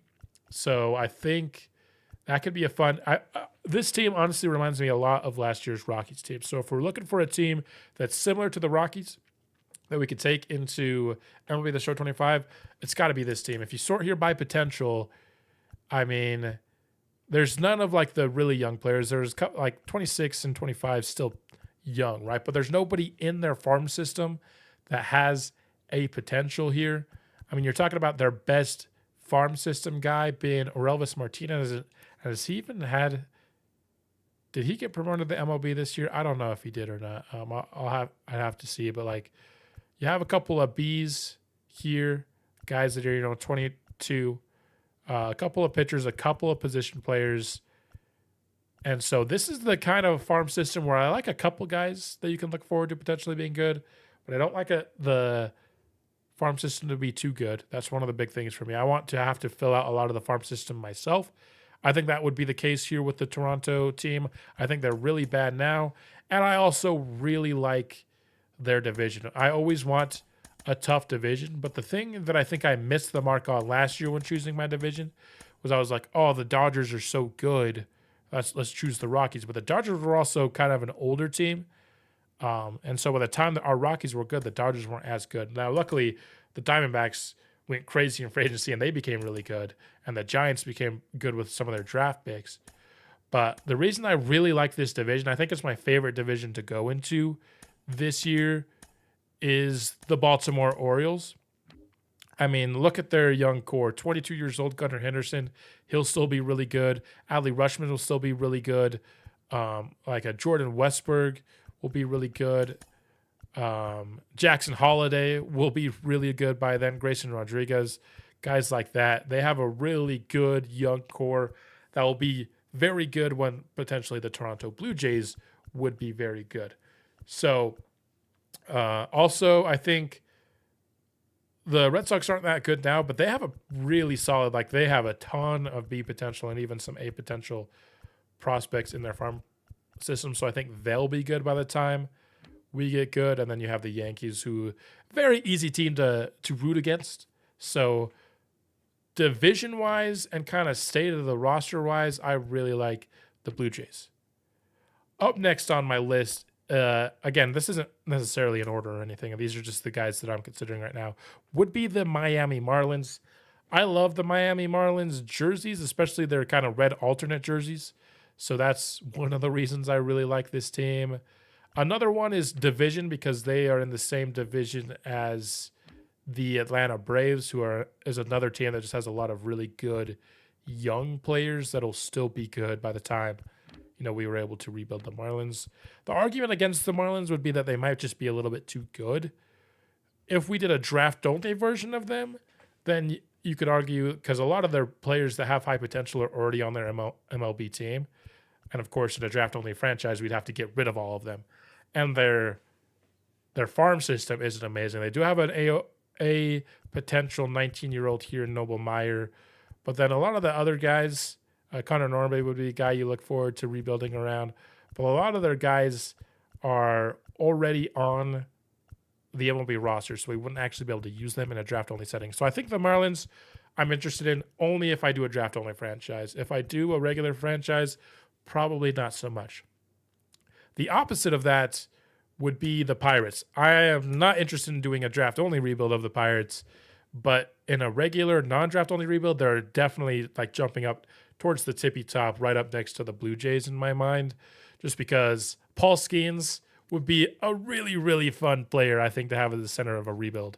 And one of the updates for free agency that they've talked about is the big markets mattering. And I know the Pirates are usually one of the teams that have the lowest budgets for franchise mode. And so that adds a level of difficulty that I always like. If I'm not going to do a draft-only franchise, I need to have other things out there making it more difficult on me to rebuild the team. And I think that would certainly qualify here with the Pirates, that they're smaller budget.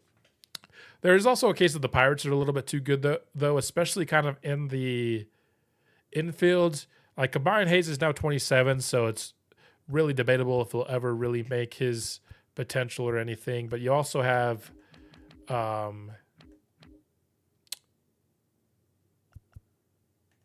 what's his face?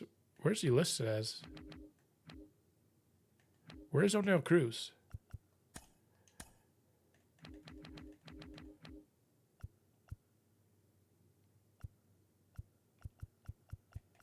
There he is. Center field. Oh, he went to center field. I obviously don't watch all that much baseball. I was not expecting him to be listed as center field. I thought he was a shortstop. Well, that kind of blew my mind. But between O'Neill Cruz and you got like Tamar Johnson at second base, who's a pretty good young player. They got Connor Griffin, who they just drafted. So they got a lot of young, good infielders. And personally, the infield is my favorite place to draft. And so I like a team that doesn't have a lot of their infield kind of already set, because I want to build a lot of that infield myself. So that would be one of the marks maybe against the Pirates. But I could always, maybe involve these guys in a trade to free up more spots for me. But what I actually like is I like having some good pitchers, because I just prefer to draft position players as much as I can, and having a couple of good pitchers already kind of in the rotation for the foreseeable future even further kind of pushes the narrative of me really trying to get more position players onto the team. But I really like the Pirates. Another finalist is the Los Angeles Angels. They're also towards the very top. I feel like they're in a similar spot to the Blue Jays, where they have the one guy who, he's 32. You probably honestly have to move on from him. I know one of the commenters who's been inquiring about MLB The Show 25 has really talked about potentially trying to build around Mike Trout. If I picked the Angels, I would probably go at it from a different perspective, though, where like moving on from the Trout and Shohei Ohtani era, like you have these two incredible top 5, top 10 players in baseball. You couldn't do anything with them. Time to start fresh and start a new era of Angels baseball. How's it going, Bozo? Happy to have you here. Talking a little bit about my top MLB The Show 25 choices right now. And I think the Angels would be good.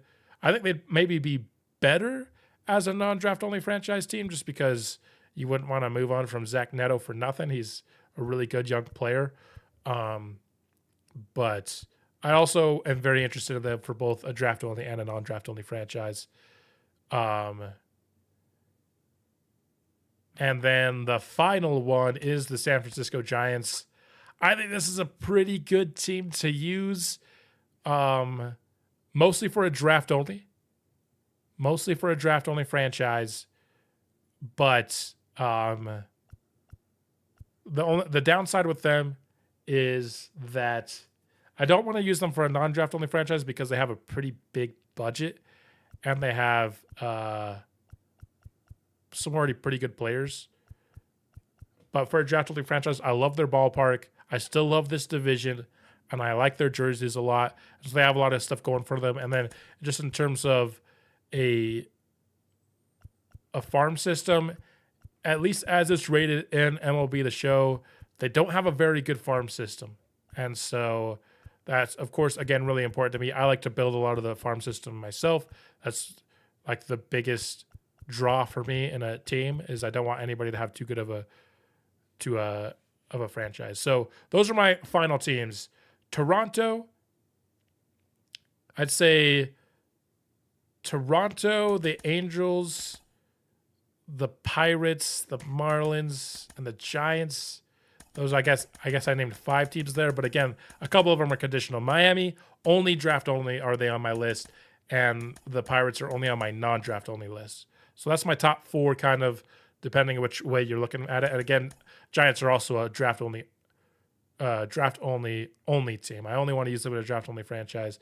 So if we're talking about not draft only, it's down to the Blue Jays, the Angels, and the Pirates. If we're talking about a draft only franchise, it's down to the Blue Jays, the Marlins, the Giants, and the Angels. So I might put out a poll to see which of these teams y'all like the most. But I think if you're talking about just perfect fit only, the Blue Jays are the closest thing, I think, to the Rockies pick from last season. And I would really, really like to be in the same division as the Orioles, because I think they'll be a really fun rival throughout the season. So I'm leaning Toronto, but I could be convinced probably of some of the other teams, depending on whether or not I do a draft only rebuild. Angels are also a very tempting team, I will say. I like the idea. I just like the storyline of you had Shohei Ohtani and Mike Trout, and you did nothing. What are we going to do in the next era? So there you have it. Wanted to get some of my MLB The Show 25 thoughts now that it's 2 weeks away officially from the early access. I probably will be getting early access.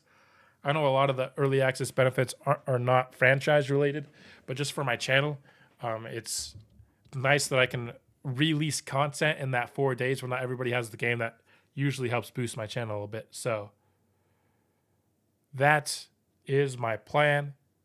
Sometime next week, I'll probably release a poll. I don't know if I can't guarantee that I'll do whatever the poll says, but if there's like a prohibitive favorite, then that's obviously gonna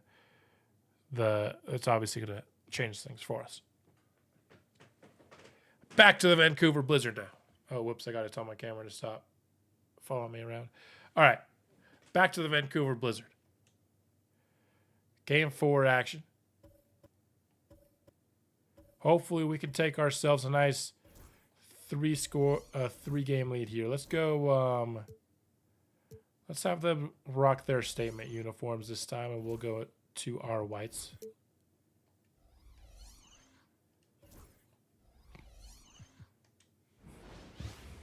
Always like to keep the jersey matchups fresh. I gotta turn my headphones back on.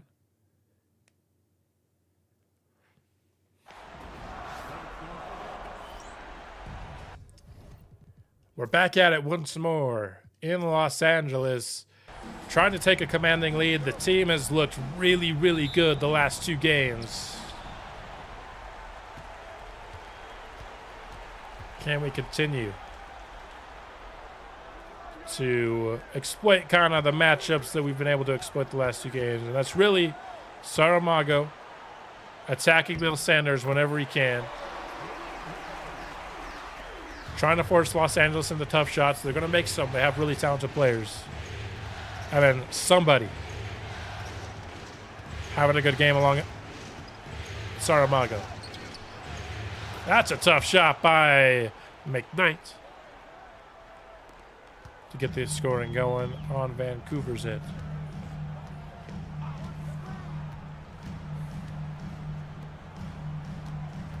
Larson has the ball.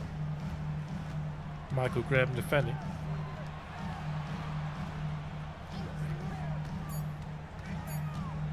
Christie with the left, just off the rim. Make the Clippers regret. That's been a long, long time since that move.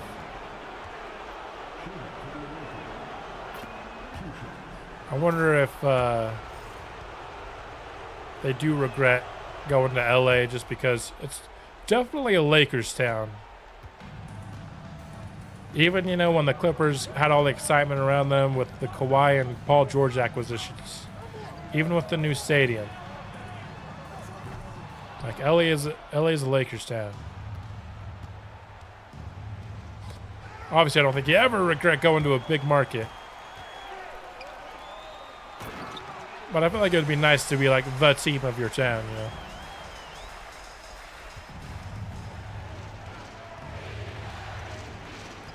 You can see it's obviously affecting them. They only have a C+ home court advantage here in round 2 of the playoffs. In LA. That's going to be a goal 10. A couple of quick interior baskets for McKnight. He struggled really hard in the interior in round 1, so nice to see him get started there. I don't know if he would have made that even without the goal 10, but we'll take the goal 10. Whitehead makes the triple. He was not very good in game 3.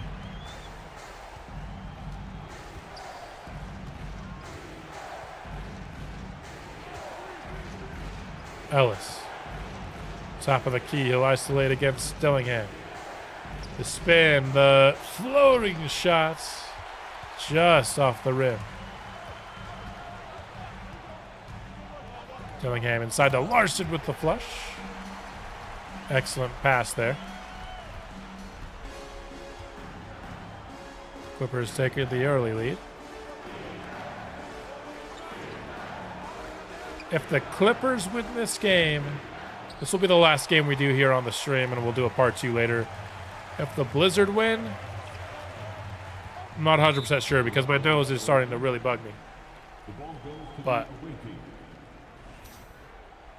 there's a chance we'll do game 5 if Vancouver wins here today in game 4. All alone, Saramago gets it to fall in. Sat up there for a minute.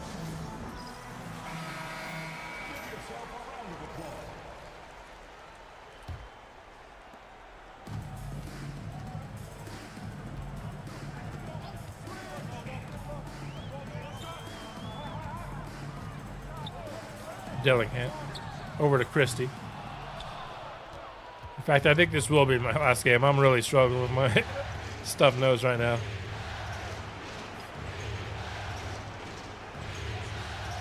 Mago with space, with 3.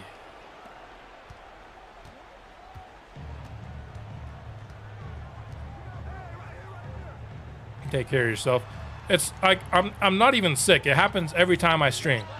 I need to figure out why it's happening. I don't know if I need to like wear socks or something to keep my feet warmer or something. Because I don't wear shoes or socks inside my house. Every time I stream, though. Sometimes it's worse than others.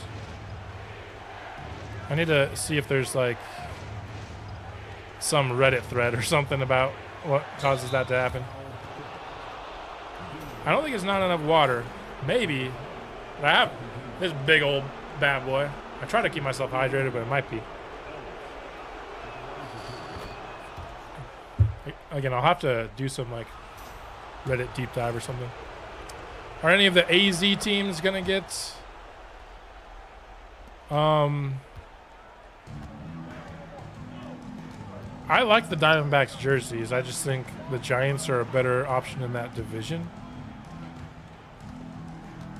And I think the Diamondbacks have some really fun young players that are like a little bit too good. What I usually look for. The Suns. I mean, the Suns would be a really good team to use if I like use like a real NBA team in a series anytime soon. because you don't really have draft picks and stuff. So that would make it very difficult. Obviously, in this series, I made a nice trade for them to get some of their picks back from Houston. And then the Cardinals,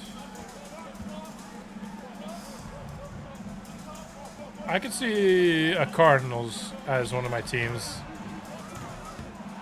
If I even do a Madden series next year, A, it might be a draft-only relocation team. But B, if I don't, I think the Saints would be a fun team to use depending on what they do in the offseason. I think the Giants could potentially be fun depending on what they do in the offseason. I think the Titans and the Raiders could be fun teams to do depending on what they do in the offseason. But the Cardinals are definitely an option. It'd be fun to build around Marvin Harrison Jr. I think the Cardinals, for Madden's purposes, just have a few too many playmakers already in hand. I like to draft some of those guys, but they already have tight end one in McBride, who's awesome. They already have, oh my goodness. Nice play by Alan Larson.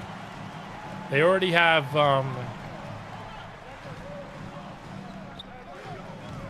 Marvin Harrison Jr., who's, of course, should be really fun to build. And they already have Trey Benson. So they have their wide receiver one, tight end one, and running back one already on the roster, which kind of reduces how much you can draft, which is a little unfortunate.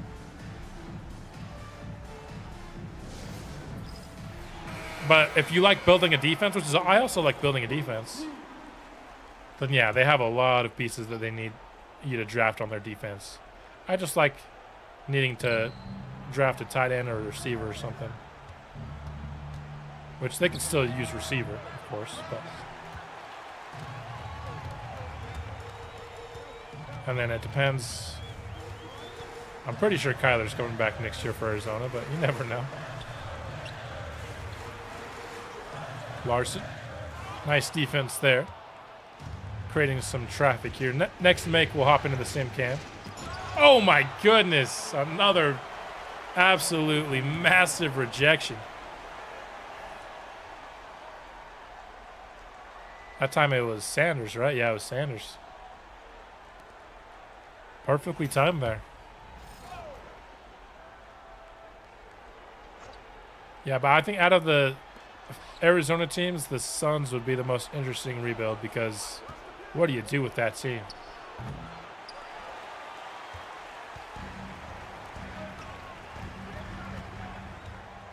I just like to use expansion teams on 2K because out of the games I play, it's the only one that has legitimate expansion.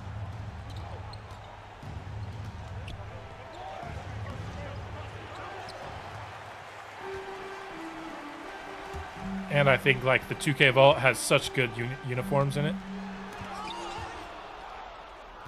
Like, I like these Blizzard uniforms. I think I said this before. I mostly wanted a uniform combo that could have white accessories for the away jerseys, which is why I picked them. But there are certainly like way better unis in the 2K Vault. And I already said I know which unis I would want to use next year, if they're on next year's Vault at least.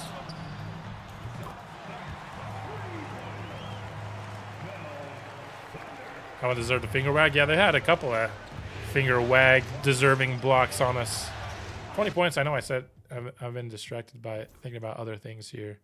Let's go ahead and hop into the simcast here. 20 apiece when we went into it. Nice little run there on offense.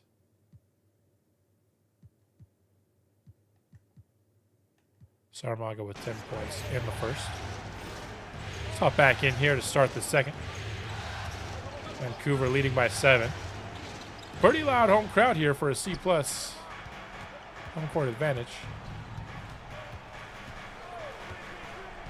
Ellis has space, has 3.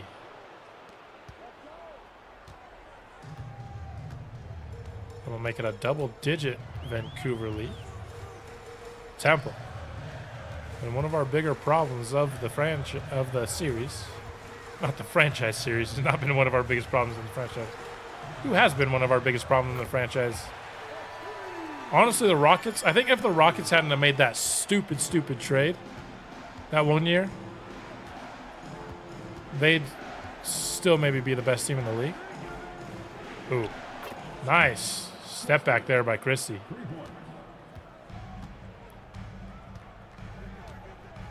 The Spurs last year, ending what I thought could have been a title run. Probably our biggest problem so far. Specifically one Victor Wembanyama.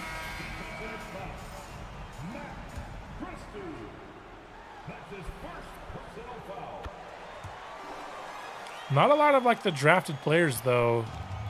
A lot of the better ones that haven't been on our team have gone to kind of the East, or they've just been on teams that haven't performed really well. Like Alan Larson is the first time we've really had like one of the players drafted so far in the franchise be the leader of a team we're facing in a big time playoff series. Yeah, the blood clots with Columbia are really, really unfortunate. Hopefully,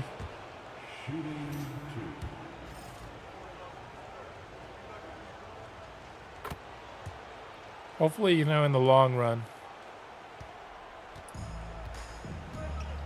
we'll look back on it not being something that has a massive effect on his career. But blood clots are always something that have the potential to do some real long-term, have some real long-term effects. What is happening, dude? These Clippers are going crazy defensively this game. Good night. And it's like Alan Larson with one, Alexander Temple with another, it's like not even just Alan Larson, it's everybody's going crazy with the blocks. Max Christie, fortunately, is going a little crazy from deep. Not that crazy, but 2 in a row.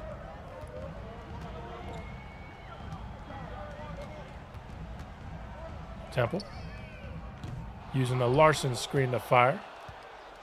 Clippers won't go away. Yeah, I mean, 9-point game. They're doing better here so far than they were in games 2 and 3, that's for sure. But Vancouver's just on an offensive heater right now. 49 points already, man. This Clippers defense has had no answers for us. Even in game 1, we scored 125 points in our loss.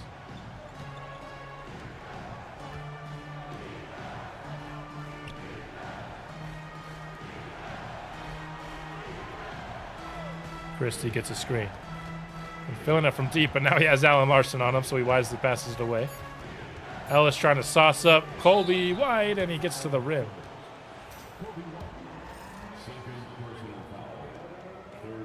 8 points on the board, mostly from the free throw stripe for Ellis. I'll take that.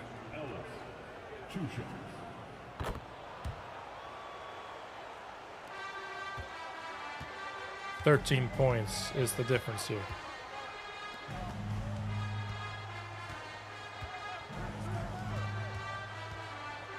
And oh, what is going on with these point guards, man? That's the second time Robert Dillingham has caught a body. Last time it was Clayton Rodman. This time it's Albert Ellis.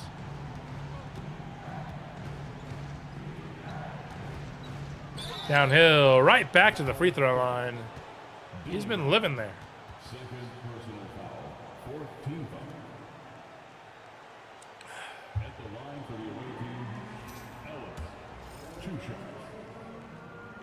Already 7 free throws on the day. He's probably, oh man, my voice is cracked a little bit. He's probably on his way to a double-digit free throw game. That's another thing. Like, my voice never cracks outside of stream. Unless I'm like really, really sleep deprived. Larson with the putback, and I'm not sleep deprived right now. I had a pretty good. Am I seeing this? Mago is averaging? Yeah, because he had a 55-point game in game 3. You know, when you have a small sample size, a 55-point game is gonna boost your average a little bit. I mean, he also scored really well. He scored over 40 in game 1, scored like 25 in game 2, and then scored 55 in game 3. Garrett driving baseline. Nice defense there by Temple. I thought Garrett had him for a second, but Temple with the recovery. And now Larson has Garrett on him in the post. Double comes, wide open man, and Derek Whitehead luckily misses it.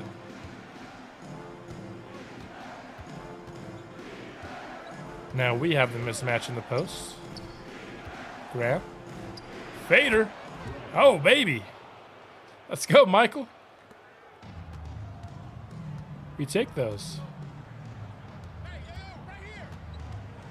Kobe White crosses over and pulls up with a miss. Ellis, stop and pop, just a little short.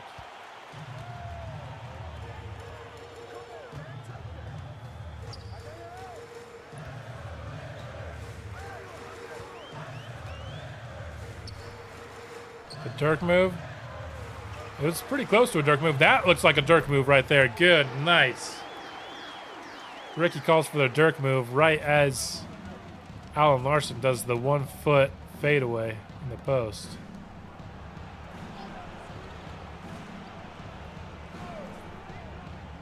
Rudolph Garrett. Ellis, catch and shoots. Nice hustle there from Dillingham. LA's been keeping this right around that 10-point lead mark.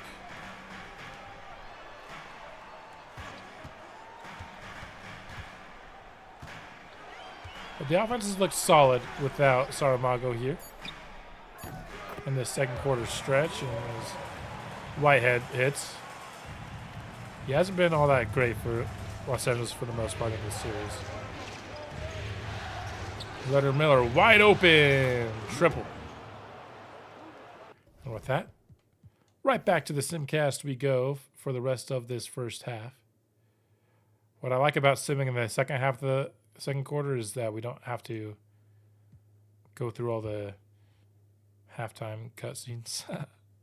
Alan Larson with a double-double already at the half. 17, 11, and 4. I know at the very top of this stream, Daniel was talking about if we contain Alan Larson, we win. That was the case in games 2 and 3. But game 4, he's actually been pretty good, but we still hold the lead. Ellis leads us at the half with 16 and 7. Maga with 14 and 4. Max Christie also in double figures. So McKnight 2 of 4. He just hasn't been super involved. But Garrett 0 for 4, unfortunately for us at the half. Ellis only 2 of 6, but already 11 free throws on the board. You absolutely love to see it. Let's go ahead and hop in here for the start of the third quarter. Ellis to McKnight in the corner, trying to set up Rudolph Garrett. Can we get him going in the second half? Starts off with a miss, now 0 of 5 on the day. Christie spinning and missing at the rim. He's also struggled, make him 1 for 6 now. Baseline jumper, Ellis hits. I really, really like the way this team looks when Albert Ellis is feeling it. Like, my favorite type of game was Ayrton Saramago's deciding to do this like the whole game, when he's just like, nah, I'm not going for jumpers. I'm driving it down your throat every game. That's my favorite kind of game. My second favorite kind of game is a game when Albert Ellis is feeling it.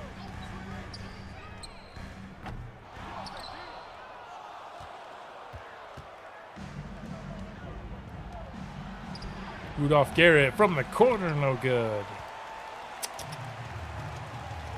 I'm excited for him to get that catch and shoot badge from, I think it's Derek White that's giving it to him. Christie from three-point range.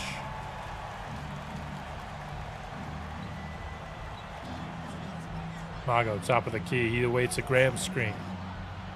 Pulls up from the mid-range, just pulled it a little bit left. Sanders running it the other way and feeds it inside to Larson, who will draw the Saramago foul.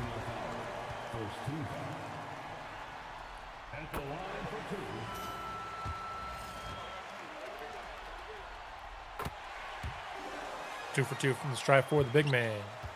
Pretty reliable free throw shooter for a 7'4" player.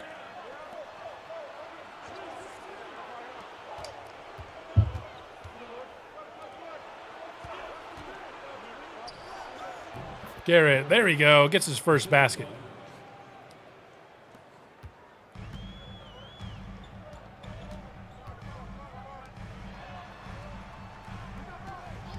Pick and roll, Whitehead pulls up. Got a couple shots for LA this game.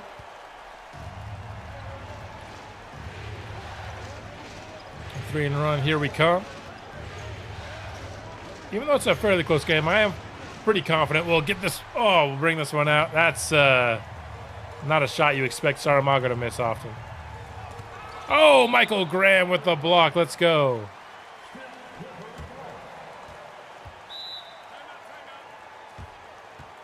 Never even get a block on a 7'4" center.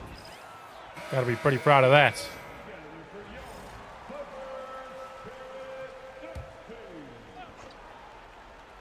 Nine-point lead here. Under 9 minutes remain. Whitehead. Defended by Garrett. Finds the roll man, and that's an easy layup. Albert Ellis tried to help with the defense there, but he's only, 14 inches smaller than Alan Larson. McKnight, quick trigger, green lights. Too strong. Christie, oh man, Saramago almost skied in for that block. Might have been a goaltend had he gotten a piece of it though.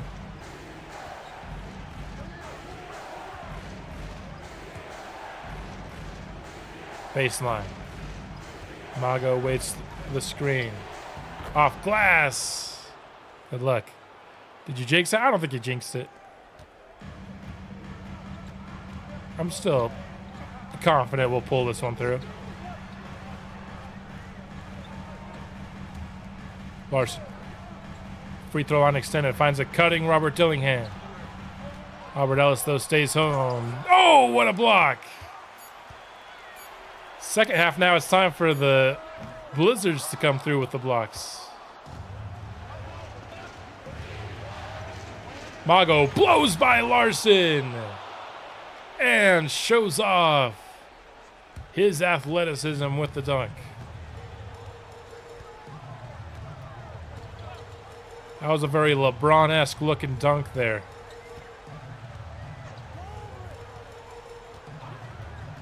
Dillingham. Yeah, he's quick. Finds an open Sanders for three. Sometimes I forget that his name is Sanders, not Saunders.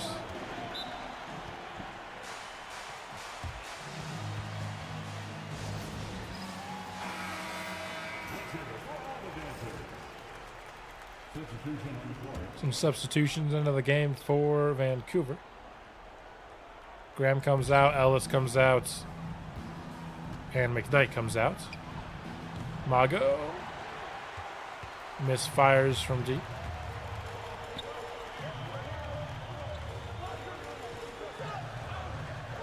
Whitehead, he's defended by Garrett.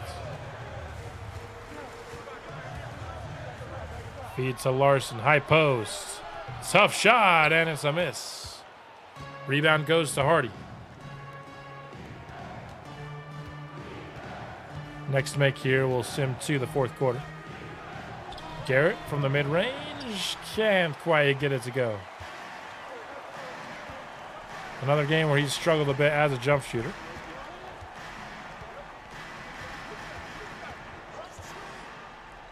Dillingham. from beyond the arc. Got a little bit of space from that screen, but not enough. Garrett coast to coast. Oh, man, just take that. I wanted to see him go coast to coast there. Christie. Oh, just rattles out on the three. Pretty good look, though.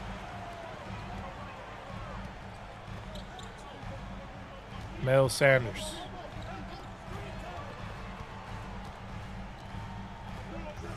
Now inside to Larson. He's got a smaller man on him, and he drills it. It is down to 6. Clippers keeping it close here. Let's see how we can finish off the third.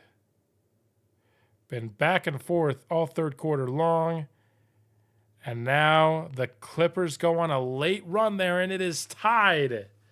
94 apiece. The Clippers are threatening. We do have Mago back in the game for the remainder of it, barring something catastrophic.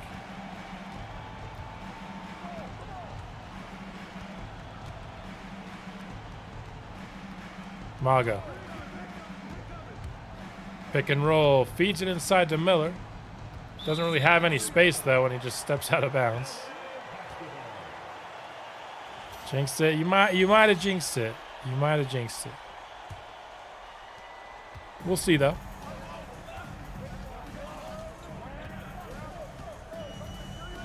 That Clippers run did come with Mago off the court. Temple. Blocked away by Ayrton Saramago. It's definitely been a tale of two halves. The first half, it was all the Clippers with these rejections. Now, all of a sudden, it's the Blizzard. Oh my goodness. His drive was too good. He was right under the basket, and he didn't have an angle. I mean, he could have tried to go around instead of, but you get what I mean. He just basically hit the bottom of the rim, and we have stepped out of bounds for the second time. So our last 3 possessions, we've stepped out of bounds twice. Ayrton Saramago hit the bottom of the rim because he was under the basket. That's not a good stretch. I don't think that's breaking news by any means.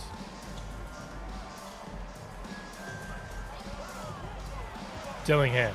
He's floating his way to the basket and gets fouled. I'm not liking the way we started this fourth quarter. I must be honest. But I am liking the fact that for the first time in this series, we might have a game that comes down to the wire.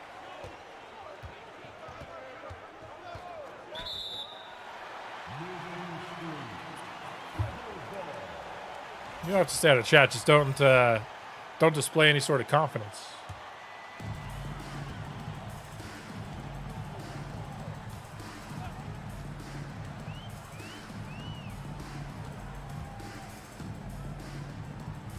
Don't display any confidence. Dude, what the heck? Everybody's getting in on the block party.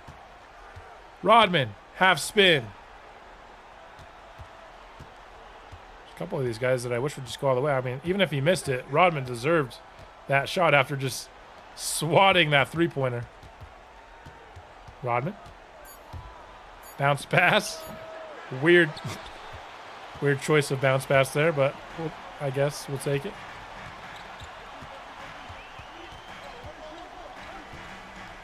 Dillingham. Isolating against McKnight. Super quick player here.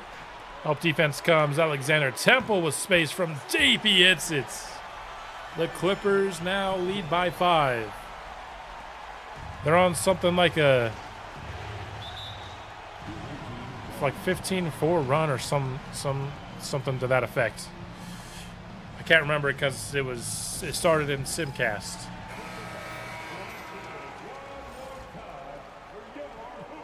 Still about a minute and change away from the starters coming back in for Vancouver.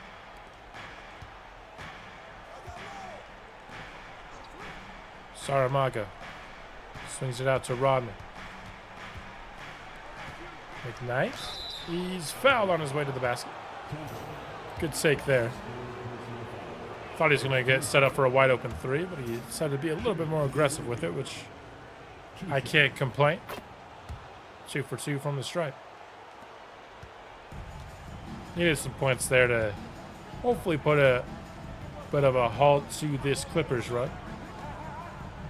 Dillingham looking for a foul on that shot. Won't get it.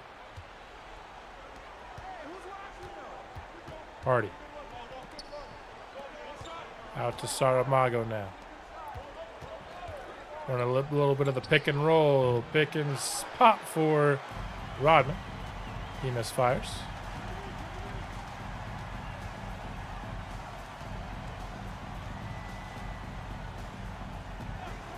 Temple. 4-3. Too much on it, and Saramago skies in for the rebounds. He's running it up the court. He's got space in the mid-range, and it's right back down to 1, just like that. The Clippers have gotten a few more shots than us in this game, and Dillingham to the basket just blows by Rodman, and we're 1 second away from our bench players coming out of the game. So now at the next whistle, we'll get our starters back out. Rodman couldn't just wait 1 more second to foul him. McKnight should have had a wide open catch and shoot, but he caught it at a weird angle. And hey, there we go. It's time we get Temple stepping on the baseline. And there we go. We get Albert Ellis back in the game, which you like to see. Michael Graham back in the game. Mago. Downhill. And, oh, it was snatch blocked by Larson. Luckily, that was a foul on Sanders.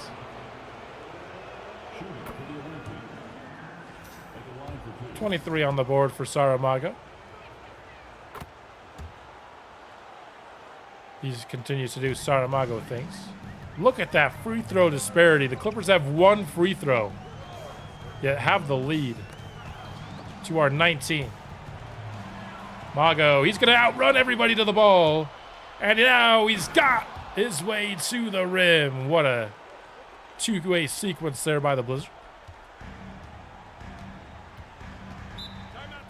I mean, that looked like easy Clippers ball back, but his acceleration just ran him by everybody else trying to go for that ball. Beautiful to see. Tied at 102 apiece. I think we're going to have ourselves a down-to-the-wire ball game here, fellas.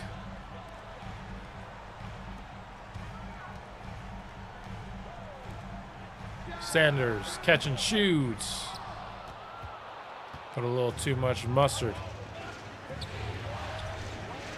The other way, Ayrton Saramago just doesn't matter to this. Mel Sanders was literally right in his hip pocket, just shot over the top of him.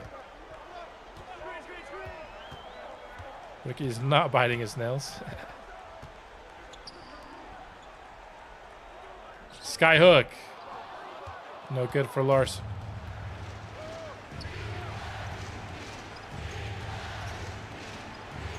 Ellis. To Garrett. From deep, there we go.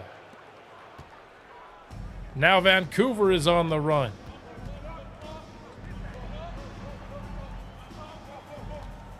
It was what, 94, 99? That makes it a 15-3 run by the Blizzard here. Totally not stressed by a video game. Hey.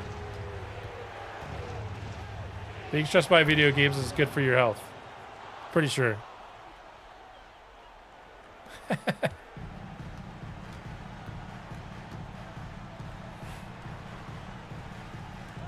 Sanders. He gets a screen. Mago on the defense.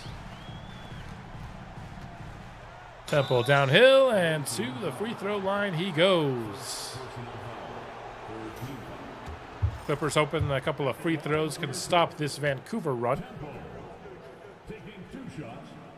And I'll take these free throws as an opportunity to chug down some water.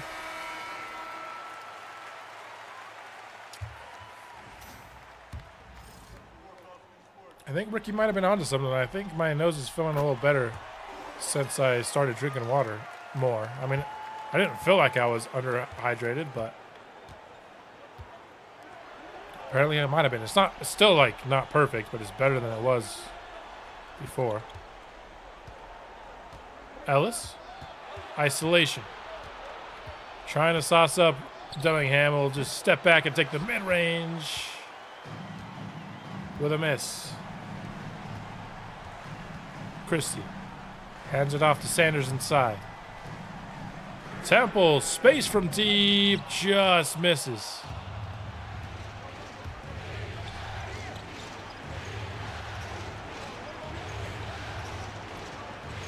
Mago.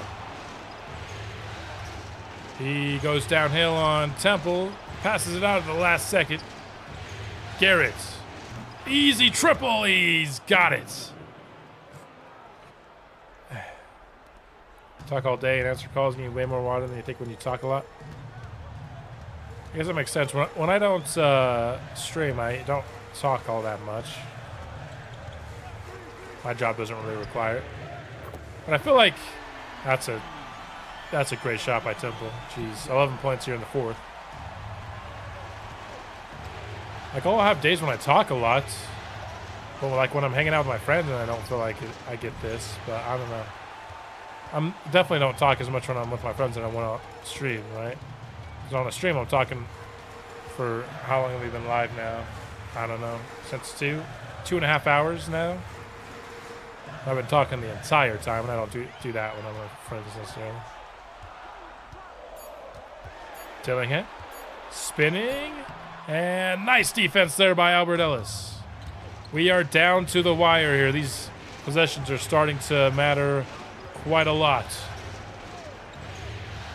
Maga crosses over, gets to the rim, and flushes it home, make it 30 points on the board for Ayrton Saramago. What a play. And almost tipped away and stolen. I mean, it was tipped away, but it was almost stolen. Temple. He's been their go-to man here in the fourth. Trying to come up with something at the last second and nearly got it to go, despite having no space at all. He's an impressive, tough shot maker, I'll tell you that. That's what I've learned in this series. Ellis. Downhill, and I think that was tipped, but it goes in anyway. Vancouver building a lead. They've been the better team executing here in the final 4 minutes so far. And not over yet, but they've built a little bit of a cushion here. But as long as they can get a couple makes down the stretch, they are likely to come away with the victory.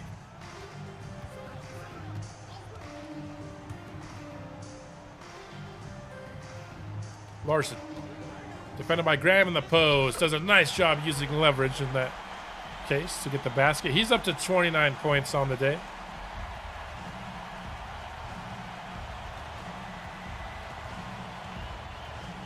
Maga. Going against Sanders. He just shoots it right over the top of him again. He's just unbothered by Mel Sanders.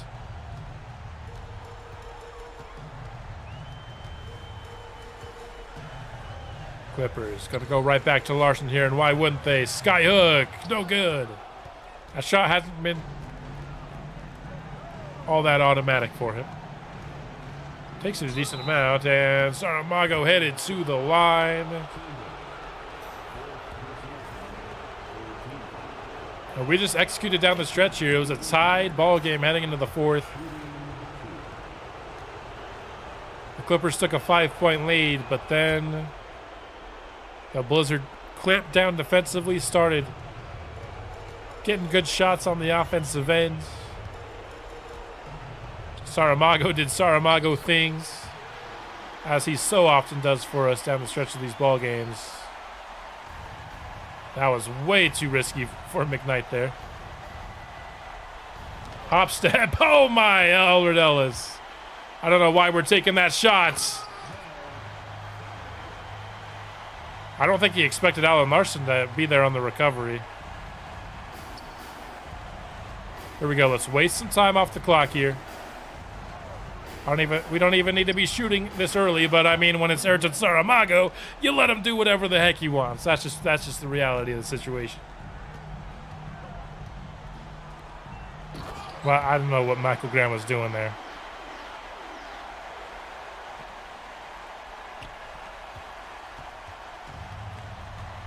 Mago will bring the ball up the court. He's had Mel Sanders' number this all entire fourth quarter. Really, this entire series. On top of Alan Larson, the dagger. Game over. Saramago is too much to handle.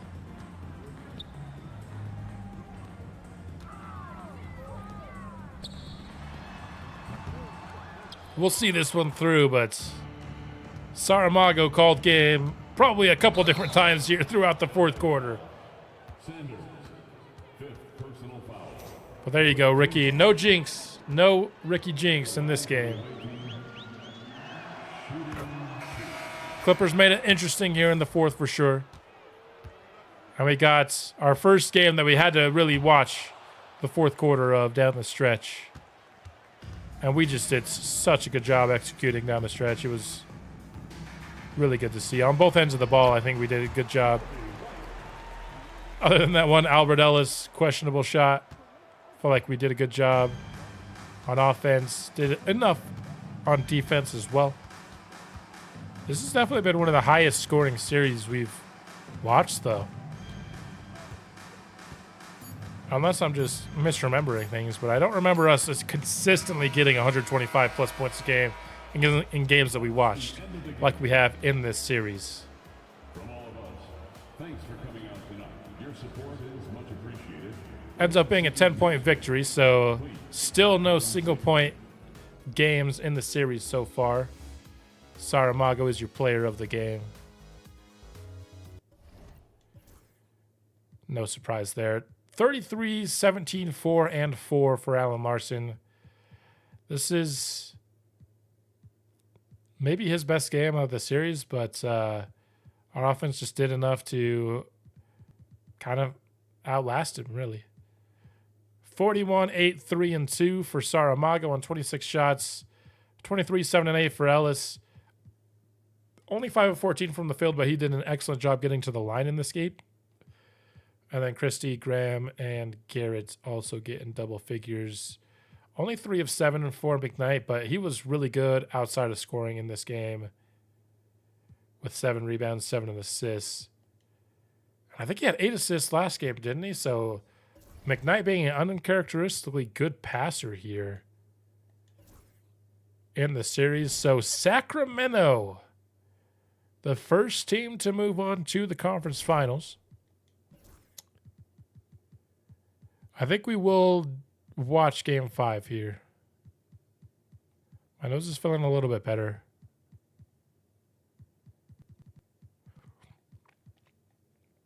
So when we move on, which is looking like the case here, it's going to be Doncic, Williamson, Bronny James, Cody Williams. Their weakness is their center position.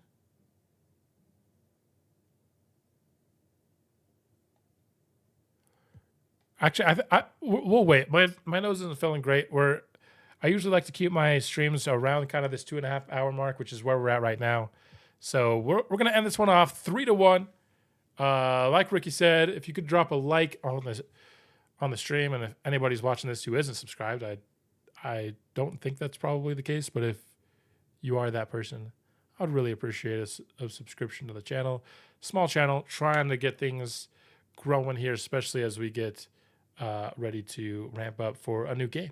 MLB The Show 25, I'm really excited for. But 3-1, we'll see how this series ends.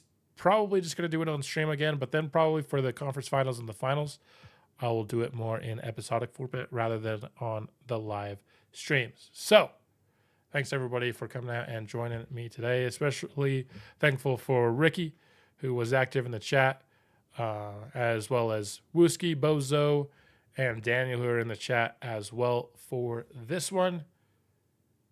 We'll be finishing off round 2 here soon, and I'll see you then. Bring the blizzard.